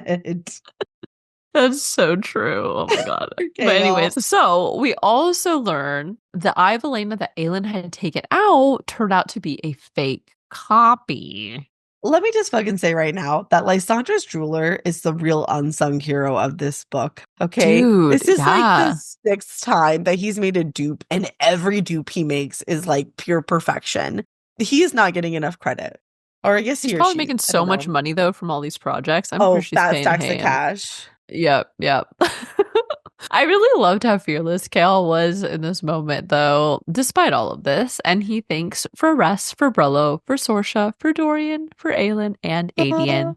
and their family for the thousands massacred in those labor camps, and for Nesrin, who he'd lied to, who would wait for a return that wouldn't come for the time they wouldn't have together. He had no regrets but that one. Oh my God. Okay, I know we've been giving Kale a hard time, but Yeah. when I'm reading in the moment, obviously I'm in distress. And this literally gave me goosebumps. And it's just so heartbreaking because in this moment, Kale knows he's going to die, but he Oh, yeah, absolutely. sacrifices himself anyway. And I'm sorry, I do not understand why people do not like Kale. Once again, in this book, Kale is laying his life down. He's risking it all to save his beloved best friend, to save Terrace, and to save all of Erilea. And what is Dorian doing? He's trying to kill Aelin, okay? And everyone's like, oh, Dorian, Kale. And I don't understand. I don't get it. I don't understand. I was a little annoyed with Kale at the beginning, and there was some questionable things from him, which you can understand where he was coming from about that. But overall, I think he's more than made up for any of the annoying things that he'd done. So, yeah, I agree. Kale's word marks protect him from the first 2 blows of darkness from the king, but before the 3rd blow, it was notable that it said the sun through the windows warmed Kale's back, as if an embrace, as if in comfort, as if to tell him it was time. Then, once the king strikes his 3rd blow, it says Kale spread his arms wide as the darkness hit him, shattered him, obliterated him until there was nothing but blue light. Burning blue light, warm and welcoming. We do already know that Mala's been watching over them just in general, thanks to Aelin's connection with her. And there's been multiple prayers made to her at this point before they started this plan today. It's also the summer solstice. But I actually wonder if somehow Elena's power helped as well. The blue light specifically is something that has been associated with Elena's power back in TOG. And I wouldn't be surprised if her spirit was somehow there to help. And it's literally the least that she could have done. That is the truest thing that's ever been spoken on this podcast. Literally the least. Honestly, I pretty much 100% thought that the blue light was related to Elena. That's the only time that blue light is described in the series, especially because the light is described as warm and welcoming. And if it was evil in any way, I don't think it would be described that way. Like if it was bad, it would be like a dark, cold light embraced Kale or whatever. To wrap up, the last sentence of the chapter said, and when the pain came, he was not afraid. And it really made me think about Aelin and Kale's conversation where he asked her, what if they go on and there is only pain and despair? And she said that is not the end. And I just keep holding on to hope that this is not the end because I don't want it to end in pain and despair for Kale. And so I'm very concerned about his fate. I know. I agree. I probably don't think it will, but I don't see how it could not. Like, how could the king not just have been like, darkness? You know what I mean? Just a little blast of dark power. He's done for. He's cooked. He's been protected. They were all just protected by the forces that be, the word that exists. So that ends chapter 72. Moving on to chapter 73. We get a very brief viewpoint from Dorian, and at this point, I was back to being convinced they weren't going to be able to do anything for him. In fact, Dorian was so overtaken that he himself wanted to kill Aelin and could smell the immortal mighty blood in her veins. It's also noted that Aelin was wearing a gold ring shining on her finger. And obviously we know this is Athrul's ring, and she uses it very cleverly later on. I do wonder if the Valg get Aelin.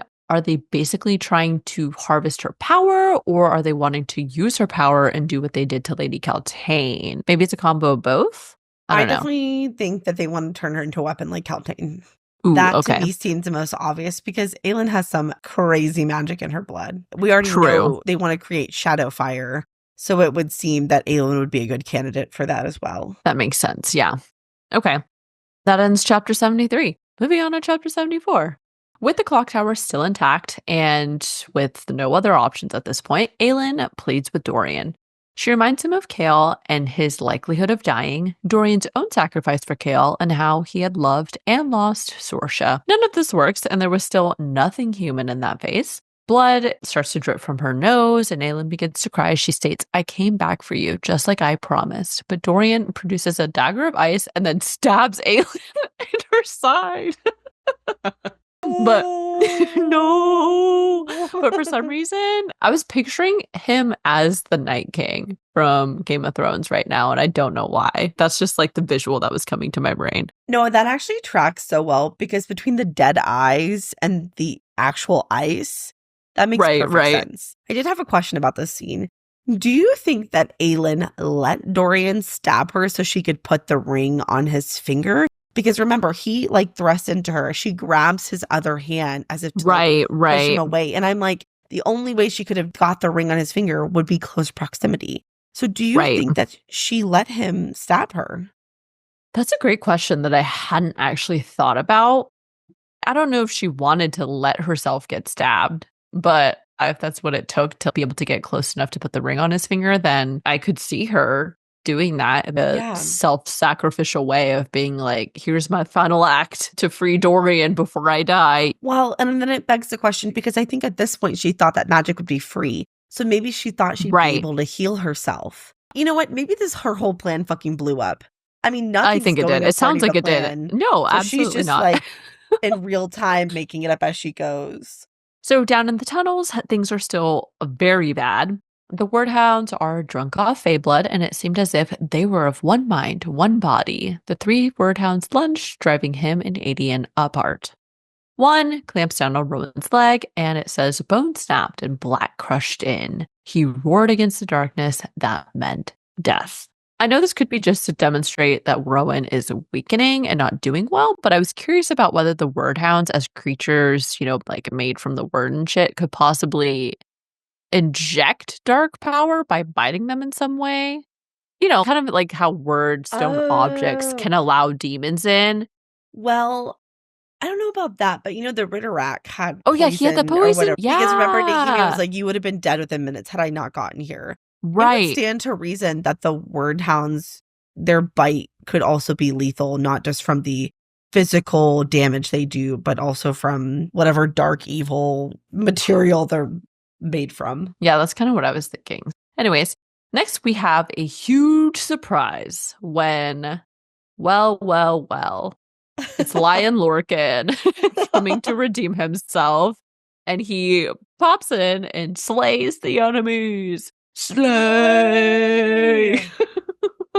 I was still very much pissed at him for lying about killing the wordhounds, but it was good of him to show up and solve the problem he created. I know I keep saying this, but I just really don't know how I'm supposed to feel about Lorcan. Are we supposed to like him? I mean, if you really think about it, all of his actions so far have been to help Rowan and by proxy Aelin in a roundabout way.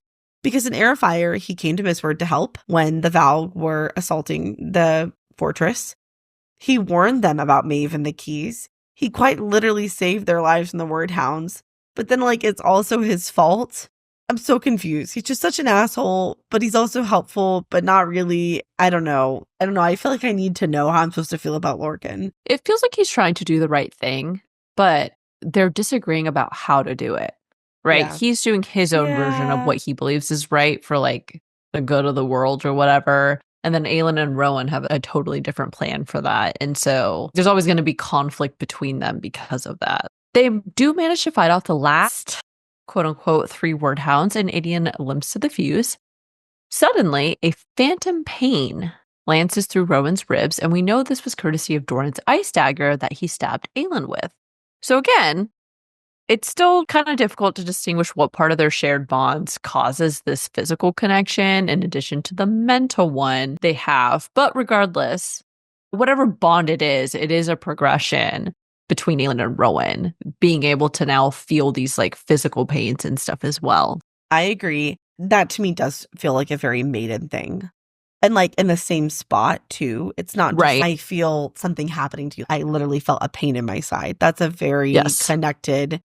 It could be a Kiernan thing, but I'm going to say even on that one, that feels like a fated mate things to me. Adia manages to get a spark and light the fuse, and the three Fae males rush out barely in time as a cracking boom, followed by a flash of blinding light, signals that the Hellfire bomb had gone off. And I was like, yes! Finally, a small thing. Ugh, gosh.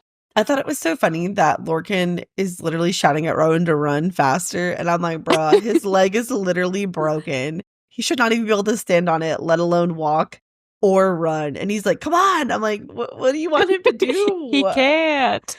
He You know what, literally can't. Lorcan? He should have brought a wheelchair for him. Okay? How rude. You'd think that after all this, we would be happy, and we are, that the clock tower was finally destroyed.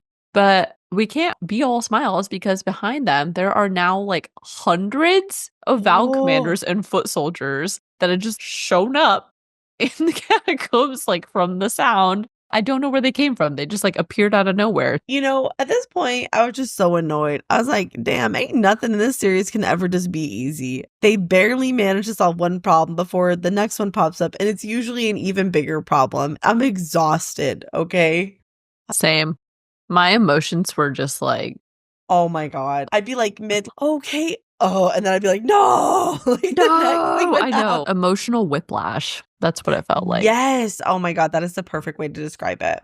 Manon and Astrid are flying back to Morath when they feel a soft wind, a shudder in the world, a silence, signaling that magic had finally been restored in the continent. I am really excited to see what powers the witches have now that they have their magic and immortality back. I've been really curious about what their power allows them to do in terms of like both greater and lesser magic. I just really want to know. Yeah, this seems so obvious, but now that you mention it, we really have no idea what the witches' powers are. It's not even hinted at or discussed what they could do other than the flying on the broom. That's the only thing you know of that they're unable to do. So I am really excited to see what new capabilities and powers are opened up to them. We do get a very brief paragraph from Lady Caltaine, who could feel the release of magic as well. And there's a quote that says, even with the collar around her neck and that scar on her arm, the loosening of some great beast inside her, a beast who purred at the shadow fire. So Lady Caltaine's innate magic and lineage is another thing we have been extremely curious about. In the last scene we got from her perspective, it was clear that she devoured the Valg inside of her and has basically become some new word melded power / being.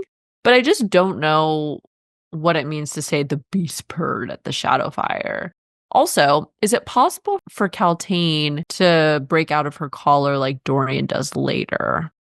See, I don't think she needs to break out of the collar. If she destroyed the Valg inside of her, then the collar holds no power over her. I think she's only just continuing to wear the collar so she can play the part.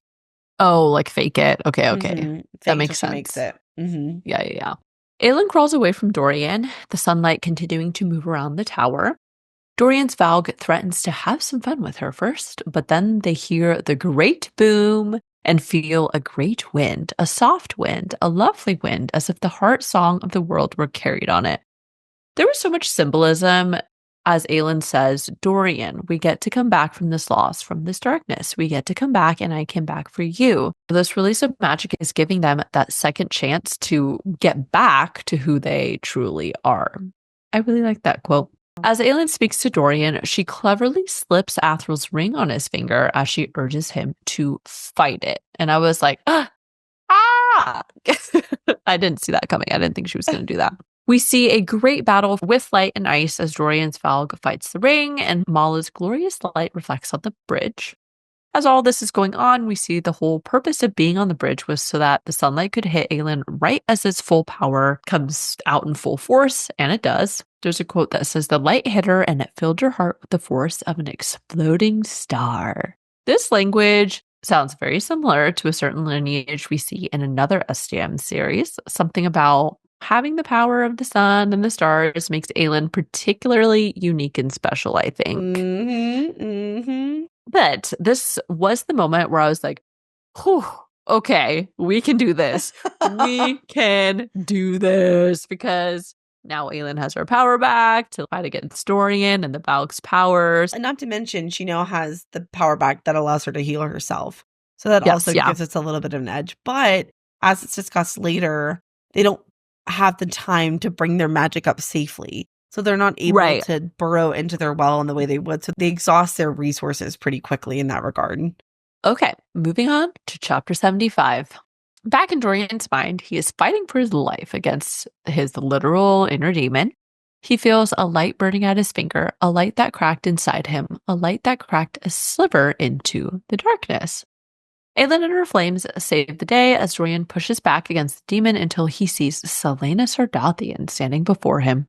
And I was like, oh, this is so exciting. I feel like Aelin was Dorian's beacon in this moment, and I love that. Oh, I totally got chills during this part, specifically when it says, over the demon screaming, he pushed and looked out through its eyes, his eyes, and saw Selena Sardathian standing before him. And I was like, wow, all this time, the entire book, I thought they were going to have to kill him. And now he's saved. I was very happy.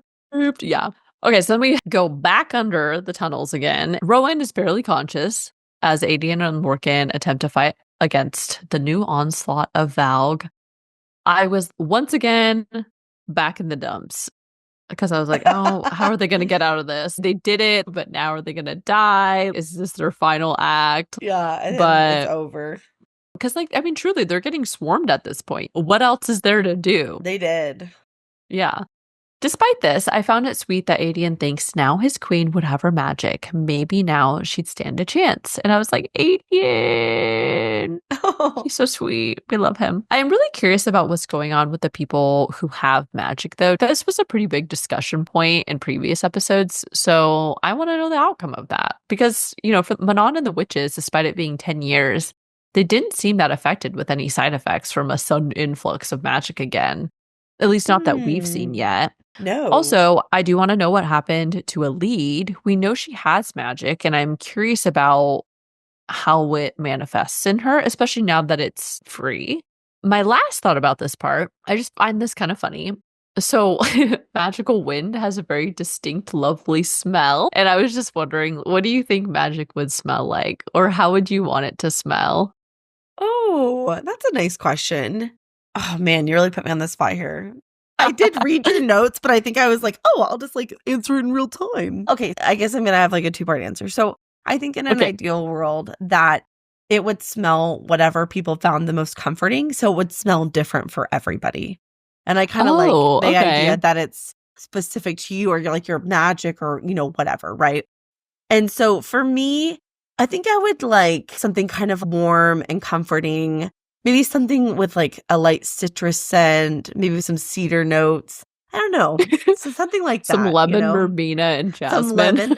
Yeah. Warm, crackling embers. I don't know. Something comforting, though. Something homey. Ooh, I like that. That's a good answer. Yeah. I was thinking like a fresh cut grass scent. Ooh, yeah. Or like the way it or, smells before it rains. Oh, yeah, that was my other one. Right after it rains, there's like that very distinct like post-rain smell. I'd like to think that it would be something fancy, like a warm cedar and cinnamon or something. But for some reason, that doesn't feel right for something that is this innate world force. It feels like it should be something that is earthy in a way or something. I don't know. Yeah, totally. So, yeah. There's just a fun side question for you. That was a good side quest. I enjoyed that, actually. I'm going to think of it some more, see if I can workshop it. But so far, I think I'm good with my answer. I think I like it. We don't know much about Lorcan's magic and true strength, but we also get a brief description of it when Aedion says he hadn't recognized Lorcan's magic as it had blasted from him in near invisible dark winds, but where it struck, soldiers went down. Oh, that totally stood out to me. I just want to know more about his magic and how it manifests. Based on the description, it seems like it's just a very deadly blast of power. It kind of sounds a little bit like how the king's magic is described in a way. Yes, which is not good. Concerning. Not good. Yeah. A lot concerning. The sheer number of Valg soldiers is insane. Lorcan eventually is swallowed by a group of Valg, and Rowan is obviously barely hanging on, and Aedion is preparing to, at bare minimum, defend Rowan to the very end. I already asked this earlier, but again, where were they all hiding? How did they appear so quickly? And how did they know to go down there? They heard something. They all had that like hive mind, and so as soon as the word person, it just like alerted the rest of the Valg as well to come over there. So you're right. I will say the scene was really sad. It really devastated me when it said Aedion stepped in front of Rowan, useless as it would be. They'd kill Rowan once he was dead anyway. but at least he'd go down fighting and defending his brother. At least he would have that. And I was like, Aelin! And I know I said this earlier, but also that's kind of like a very intense bromance for someone he literally just met, but okay. Bro, you just met. Bro, save yourself. Right.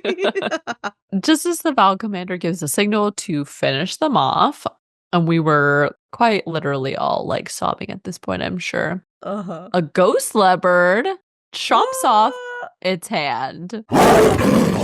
Lysandra saves the day.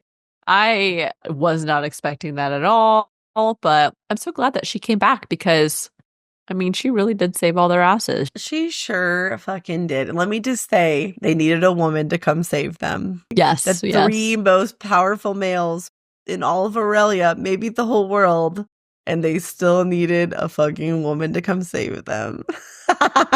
Also, we totally fucking called that. The second a ghost leopard was first mentioned, I believe it was the Brambleberry Pie episode after they talked to Nelly. We were like, yep, Lysandra's going to turn into one of those. Now, it was a lot faster turnaround than I thought. I did not think it would be in this book, but I was like, yep. So I'm just proud of us for picking up on that. I also especially love when it said she shed her human skin, that mortal cage, and ran, tracking the steps of her friends. The soldiers in the sewer were screaming as she tore into them. A death for every day in hell, a death for the childhood taken from her and from Evangeline. She was fury, she was wrath, and she was vengeance. That was the last cage she had to be released from, and there was no better time than now. She really unleashed her beast. Oh, and chowed down all the that in for a while. Okay. Yeah. Also, what is a ghost leopard exactly? Does it truly look like a spotted leopard, basically? It's just, but they just call it a ghost leopard. Yeah, probably. Yeah. Lysandra's job done. Rowan pleads for her to go to Aelin next, and I feel like this all just probably looked so crazy. You've got like all the regular people outside, confused and screaming. You have Val guards just out in the open. A ghost leopard charging through the streets. The glass castle is spewing magical fire. Oh, can you imagine just standing there and just like king prawning it? You know, like where do you even look? I think I would just be in shock. I don't even think I'd be running. I'd just be like, oh, totally staring. Yeah. I feel like I'd be like that person in Jurassic Park when the dinosaurs are like swooping down and killing everybody, and you just stand there with your mouth hanging open, and someone's like, "Run, you fool!" and they grab you. I would just be like, with my mouth hanging open, you know. I did love all this action because everyone plays their parts and comes back to help each other.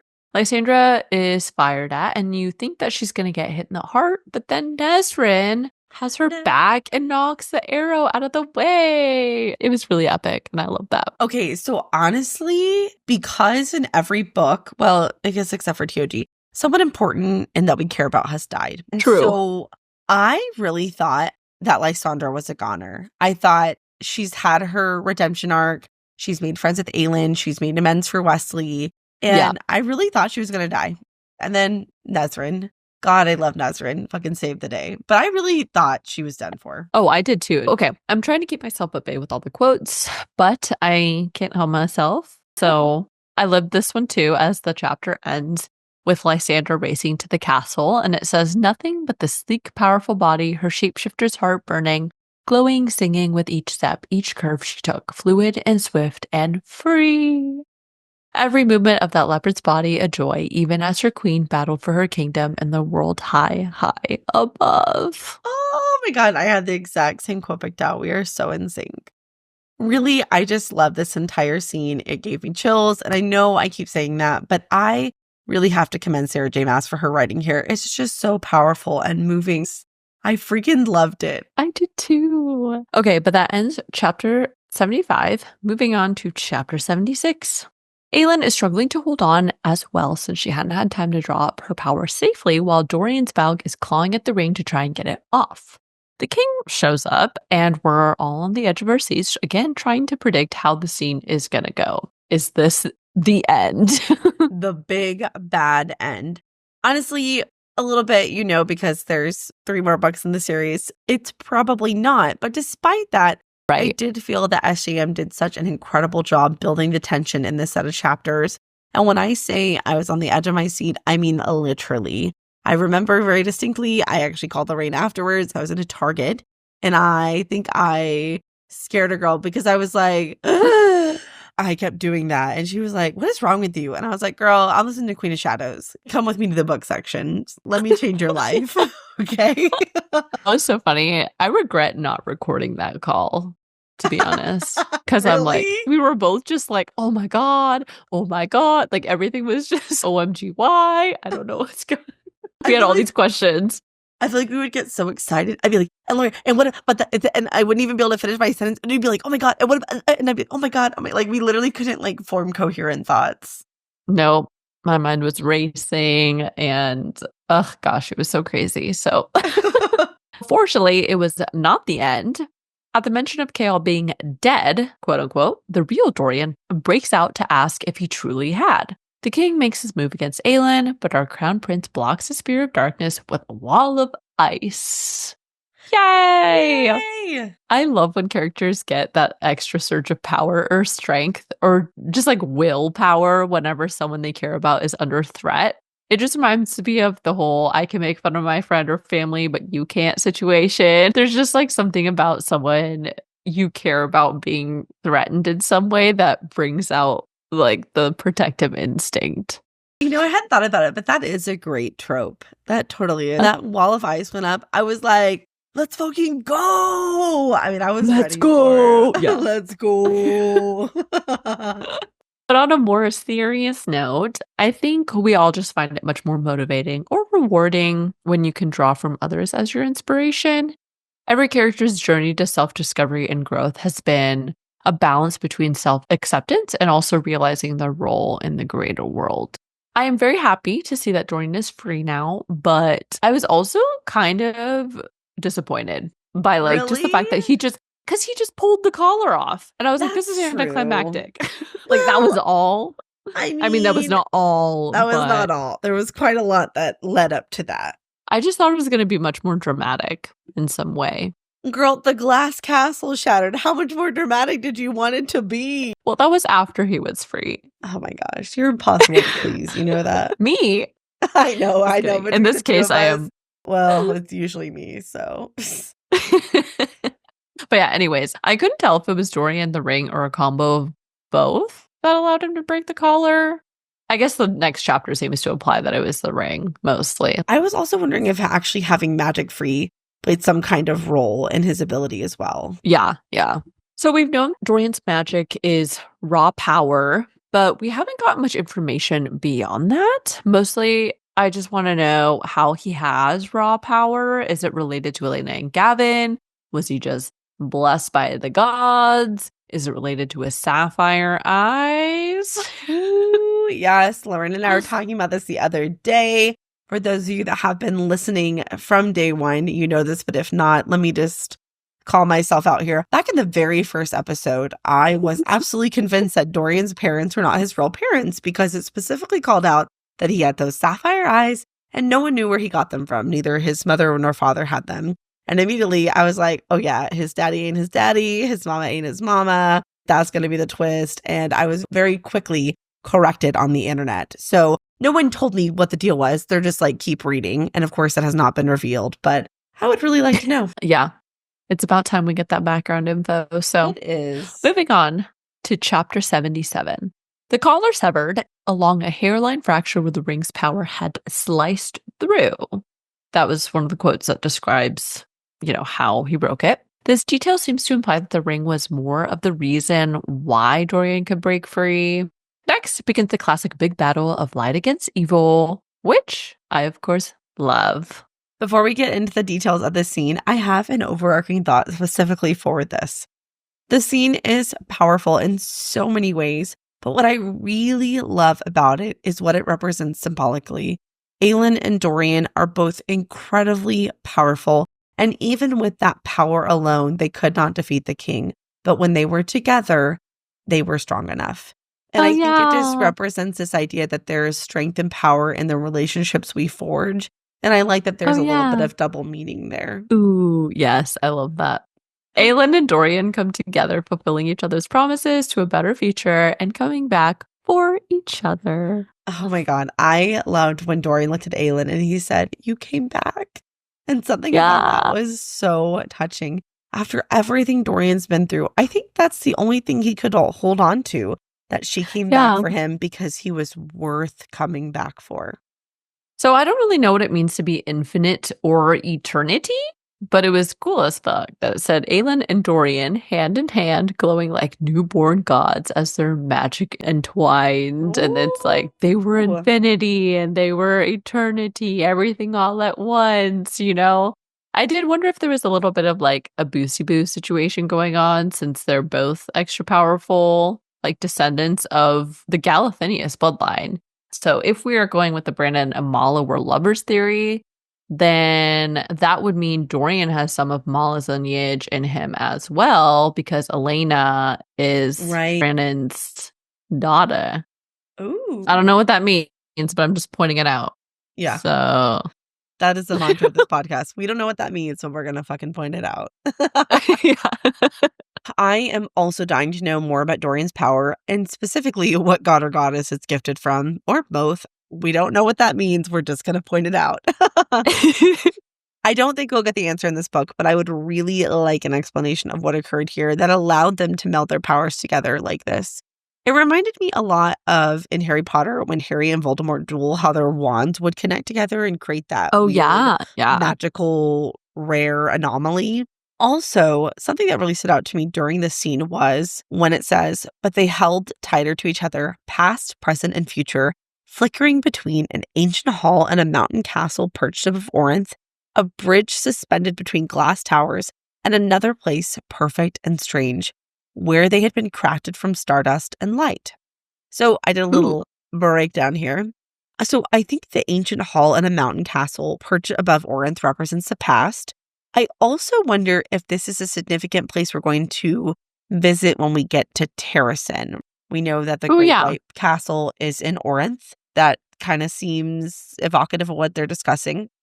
The bridge suspended between glass towers obviously represents the present. That leads me to kind of the last bit of the quote where it says, "Another place perfect and strange, where they had been crafted from stardust and light." Obviously, this is representative of the future. And of course, where is that? When are they going? Where are they going? What does that mean? That stood out to me in that regard because it feels like foreshadowing in a way of information we may get about the past, but also where we might go in the future. Ooh, okay. I agree. I think the place above Orinth seems like Terrasen, and I think that's representative of Aelin with the past and like things that had happened then. And then I think that the glass castle fits along with Dorian as the present.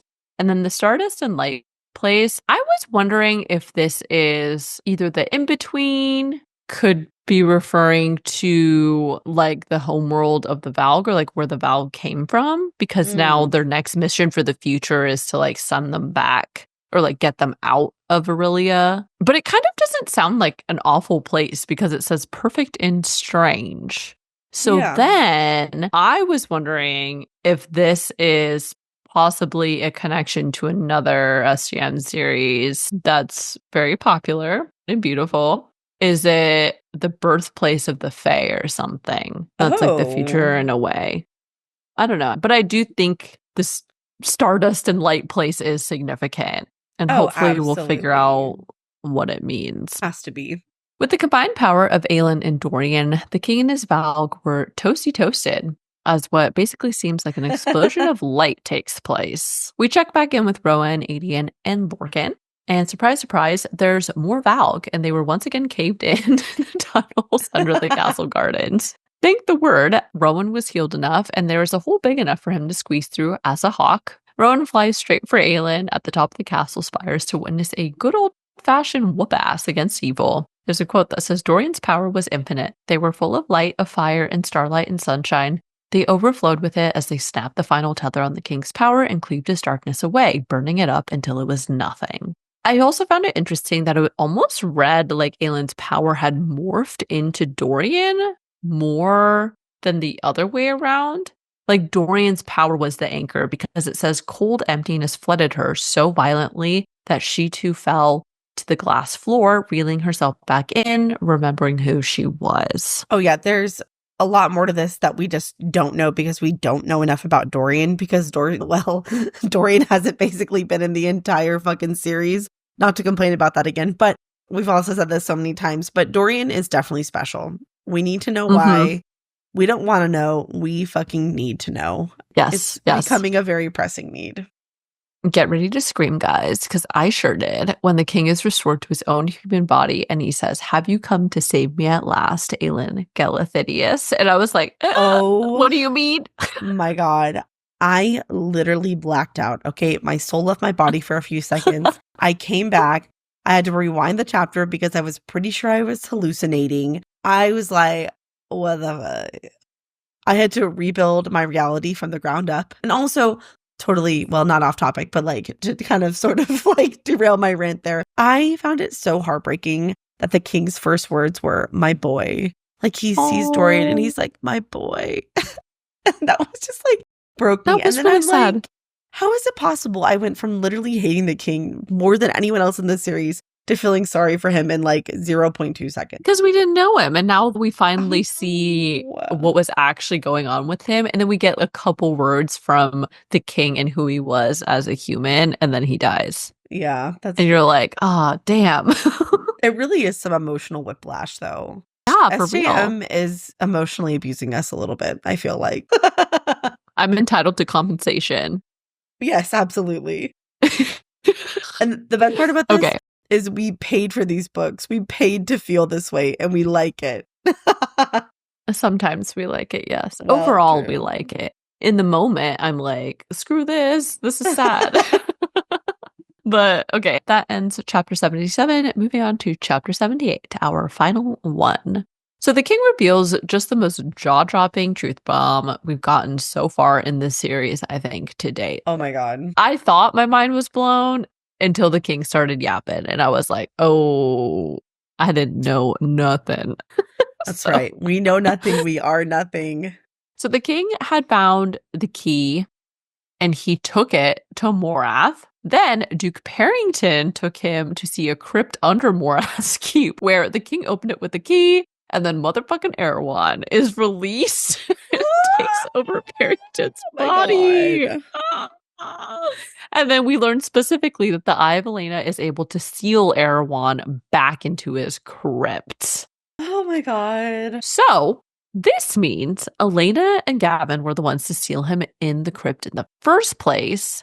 But again, what happened during the very first Demon Wars with Brandon and Mala then?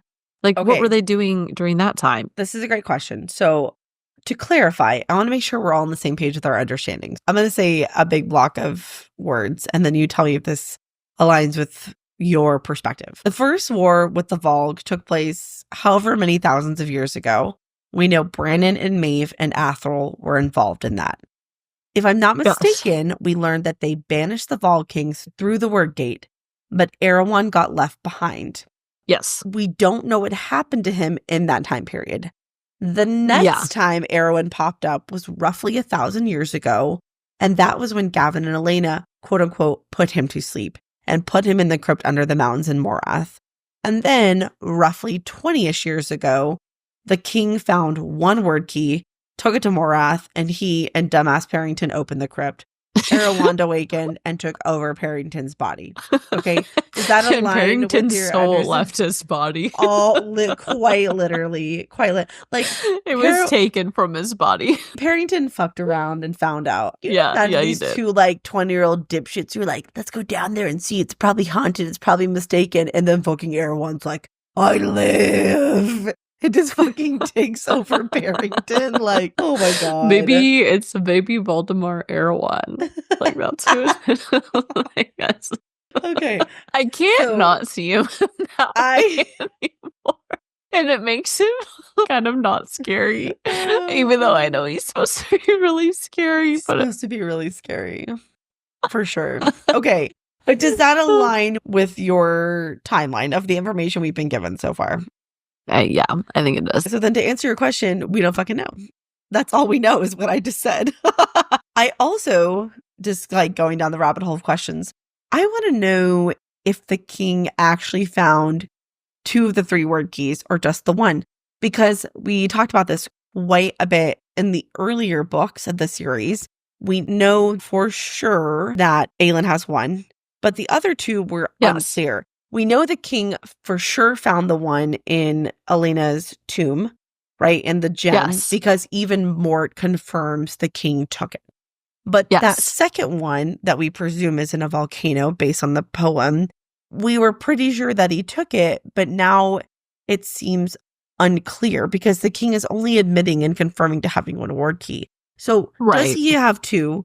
And also, where the fuck are the word keys? And this is a growing concern for me because the glass castle is about to shatter. How are we going to find the word key in the ruins of a castle? Okay, I think it sounds like the word key that the king has is now in Morath. Like he's kept that one in Morath. And I'm starting to not think that he actually has 2. Like I think probably that's he's just what I'm kind of had thinking one too, this whole time. that he doesn't have the other one. Aelin has 1, and so then now we need to figure out where that 3rd word key is. I think that's where we're at right now. I think so too. Okay. So then next we learn how Erewhon had remained hidden without anyone realizing. Apparently, he can hide inside a body like a snail in its shell, but by hiding his own presence, he also stifles his own ability to detect the lineage of others. And this explains why he hadn't figured out who Aelin was when she encountered Parrington back in TOG. The king says all the players in the unfinished game, the Galathinius line and the Haviliard line, which he has hated so fiercely all this time, why he targeted my family and yours. Erewhon is obviously holding some infinite immortal type of grudge. Oh, yeah. I feel like there's more to the backstory on that. That is not just a Gavin and Elena thing.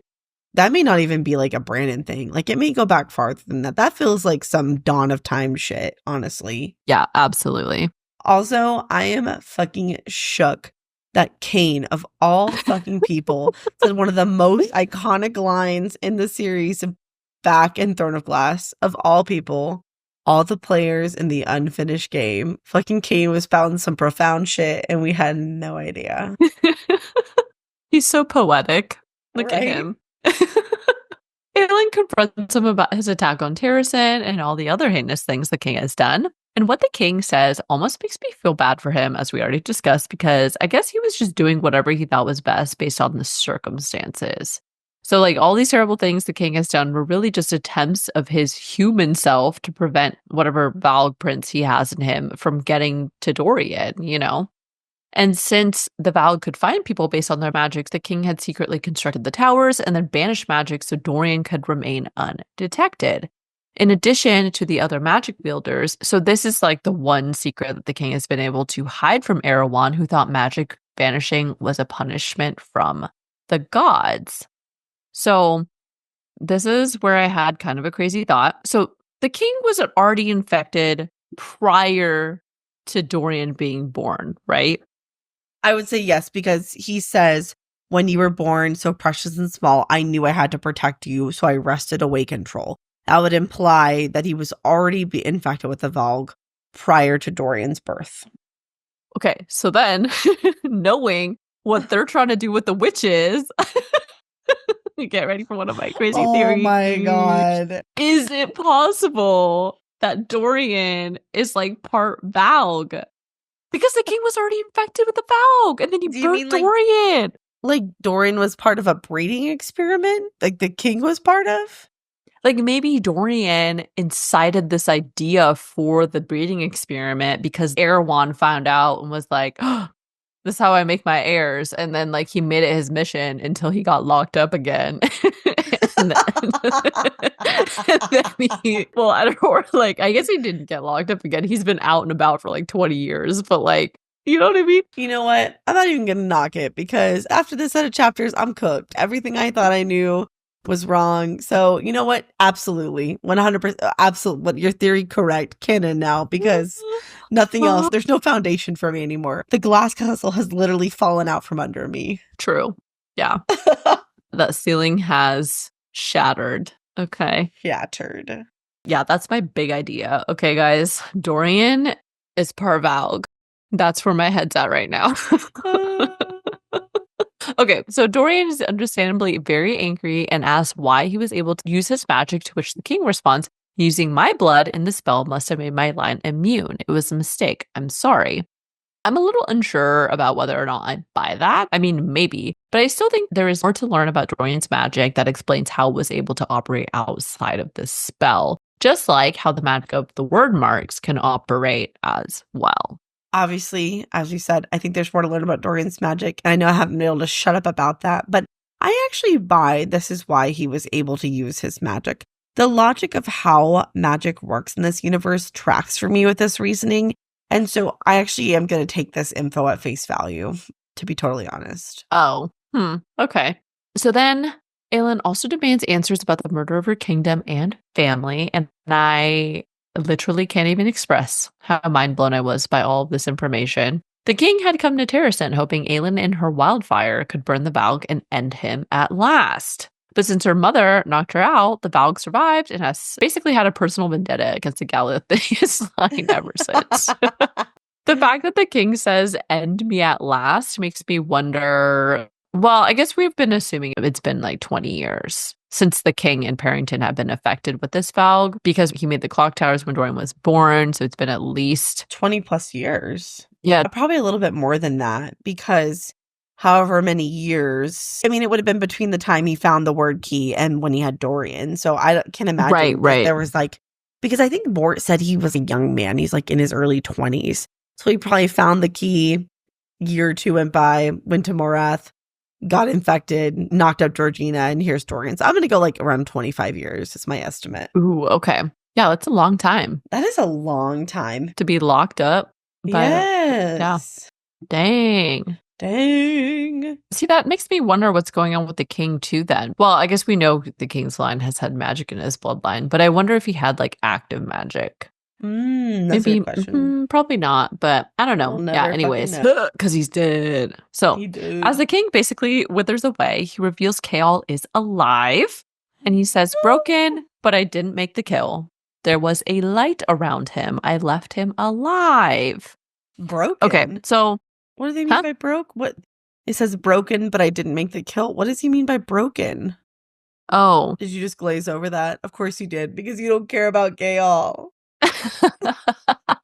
I wasn't thinking about it too hard. I was wondering about the light situation. So my only guess is that maybe Damaris protected him somehow, or maybe Aelin had him use a different type of word mark, or Mala's magic somehow protected him. So I don't know. All that tracks. I mean, I know we already talked about the blue welcoming light. We talked about how that is evocative of the light of Elena. I mean, Elena has popped up before in the castle to help Aelin. And remember, Gavin even appeared to Dorian at one point to get him to go help Aelin. So it would stand to reason that either Gavin or Elena could pop in and maybe help Chaol. So that seems like the best option based on the information we have at this time. So Dorian is still pissed at the king, which I can understand. And Aelin worries that there was more information they needed to get from him because the demon had hunted her for the fire in her veins, the fire that could end them both. But then Dorian lets out the battle cry of a god, and the glass castle shatters. And I know this is like probably some figurative language, but still, I was like, a god? Oh my God. I mean, both of them looking like little gods holding their hands and blending their power. I don't know. They're just either strong as fuck, or if we're going along with your little idea about them becoming sacrificial powers, maybe it's going to be both of them. Maybe. What a cliffhanger, though. I know. We know this is an absolutely horrendously terrible place to stop, but this episode is already going to be so long. As Lorraine said, this outline was 50 pages, which even for us is quite a bit. But it was either stop here or just finish the damn book. So you're just going to have to. Yeah. Okay. True that. I'll leave you with one final random thought. Does this mean that Mort is dead now? Oh, because he was in the castle. Well, I guess he was underground. He was like below, though. So he's probably okay. And actually, wasn't he in the stone castle? Yeah, I think you're right. He's in the tunnels underneath. So not the glass castle. Yeah, right. Separate. So he's okay. All right. He's good. Fleetfoot's good. Everyone's good except for the king. Bah. Well, anyways, so that now concludes our analysis portion, and now we just have our favorite moments. One of my first favorite moments is the conversation between Chaol and Aelin on the roof. This should come as no surprise. Specifically, I liked when Chaol says, "What if we go on only to find a horrible end waiting for us?" Aelin looked northward as if she could see all the way to Terrasen. Then it is not the end. Similarly, I really liked when Aelin says, "We do not look back, Chaol. It helps no one and nothing to look back. We can only go on." And I was like, that's so insightful, Aelin. When it's especially meaningful for her, right? Because her entire life, I mean, she can't go back. She can only go on to better things. Yeah, true that. I had a few from the same conversation between Aelin and Rowan. So my first one was they had walked out of darkness and pain and despair together. They were still walking out of it. So that smile, it struck him stupid every time he saw it and realized it was for him. No. Oh. And then right after that, Aelin thinks, then she smiled with every last shred of courage, of desperation, of hope for the glimmer of that glorious future. Let's go rattle the stars. And then my last one between them is when she tells Rowan, "You make me want to live, not survive, not exist. Live." Oh, that is a good one. That's very sweet. I like that one too. Speaking of the sentimental, there's a lot of sentimental in this set of chapters. Yes. I loved when Aelin is talking to Dorian and she says, "Dorian, we get to come back from this loss, from this darkness. We get to come back, and I came back for you." Oh, I know. My next one was from Adian. It's when he thinks he stepped in front of Rowan. They'd kill Rowan once he was dead anyway, but at least he'd go down fighting, defending his brother. At least he would have that. And the next one was a shared one for Lorraine and I. It's when Lysandra shifts into her ghost leopard form, and it says, "Oh, she liked this body." I just love that for her. Yeah. And speaking of another shared one with Lysandra, there was one where she thinks nothing but the sleek, powerful body, her shapeshifter's heart burning, glowing, singing with each step, each curve she took, fluid and swift and free. Every movement, that leopard's body, a joy, even as her queen battled for her kingdom and the world high, high above. All of these are just getting goosebumps over and over again. They're so good. And my last one was when Dorian and Aelin merge powers, and it's described as, they were infinite, they were the beginning and the ending, they were eternity. And then similarly, my final one, also with Aelin and Dorian, was one that says they held each other past and present and future, flickering between the ancient hall and a mountain castle perched above Orinth, a bridge suspended between glass towers, and another place, perfect and strange, where they had been crafted from stardust and light. And yeah, that now concludes our episode. So thank you all for joining us for another episode of the Book Dumb Fantasy podcast. As always, we are so glad you found us. So please leave us a review, subscribe to the podcast, and check out our social media pages to keep up with us on a daily basis. That's all we've got for you guys today. So stay nerdy, live a little. We'll catch you all next week for our final Queen of Shadows episode. Bye! Bye, and stay tuned for some bloopers. Okay, let's play place. Whoops. I got too excited again. But like, how did it... Oh, okay, wait. Yeah, I see where we're going with this. Which had been crafted by Lysandra's jeweler. I can't... Jeweler. I don't know why I couldn't say it. Okay. I'm sorry, I was feeling I missed my previous notes, so then I was like, okay. Okay, I realize, okay. Oh, okay, I'm with it now. Okay. Oh my gosh, wow, this chapter is so many pages. I'm still scrolling. Hold on. An Adian grasp, blah, blah, blah, blah, blah, blah. Okay. And Rowan thinks his fire heart. Aelin was originally going to take both the king and the Dorian. And the Dorian.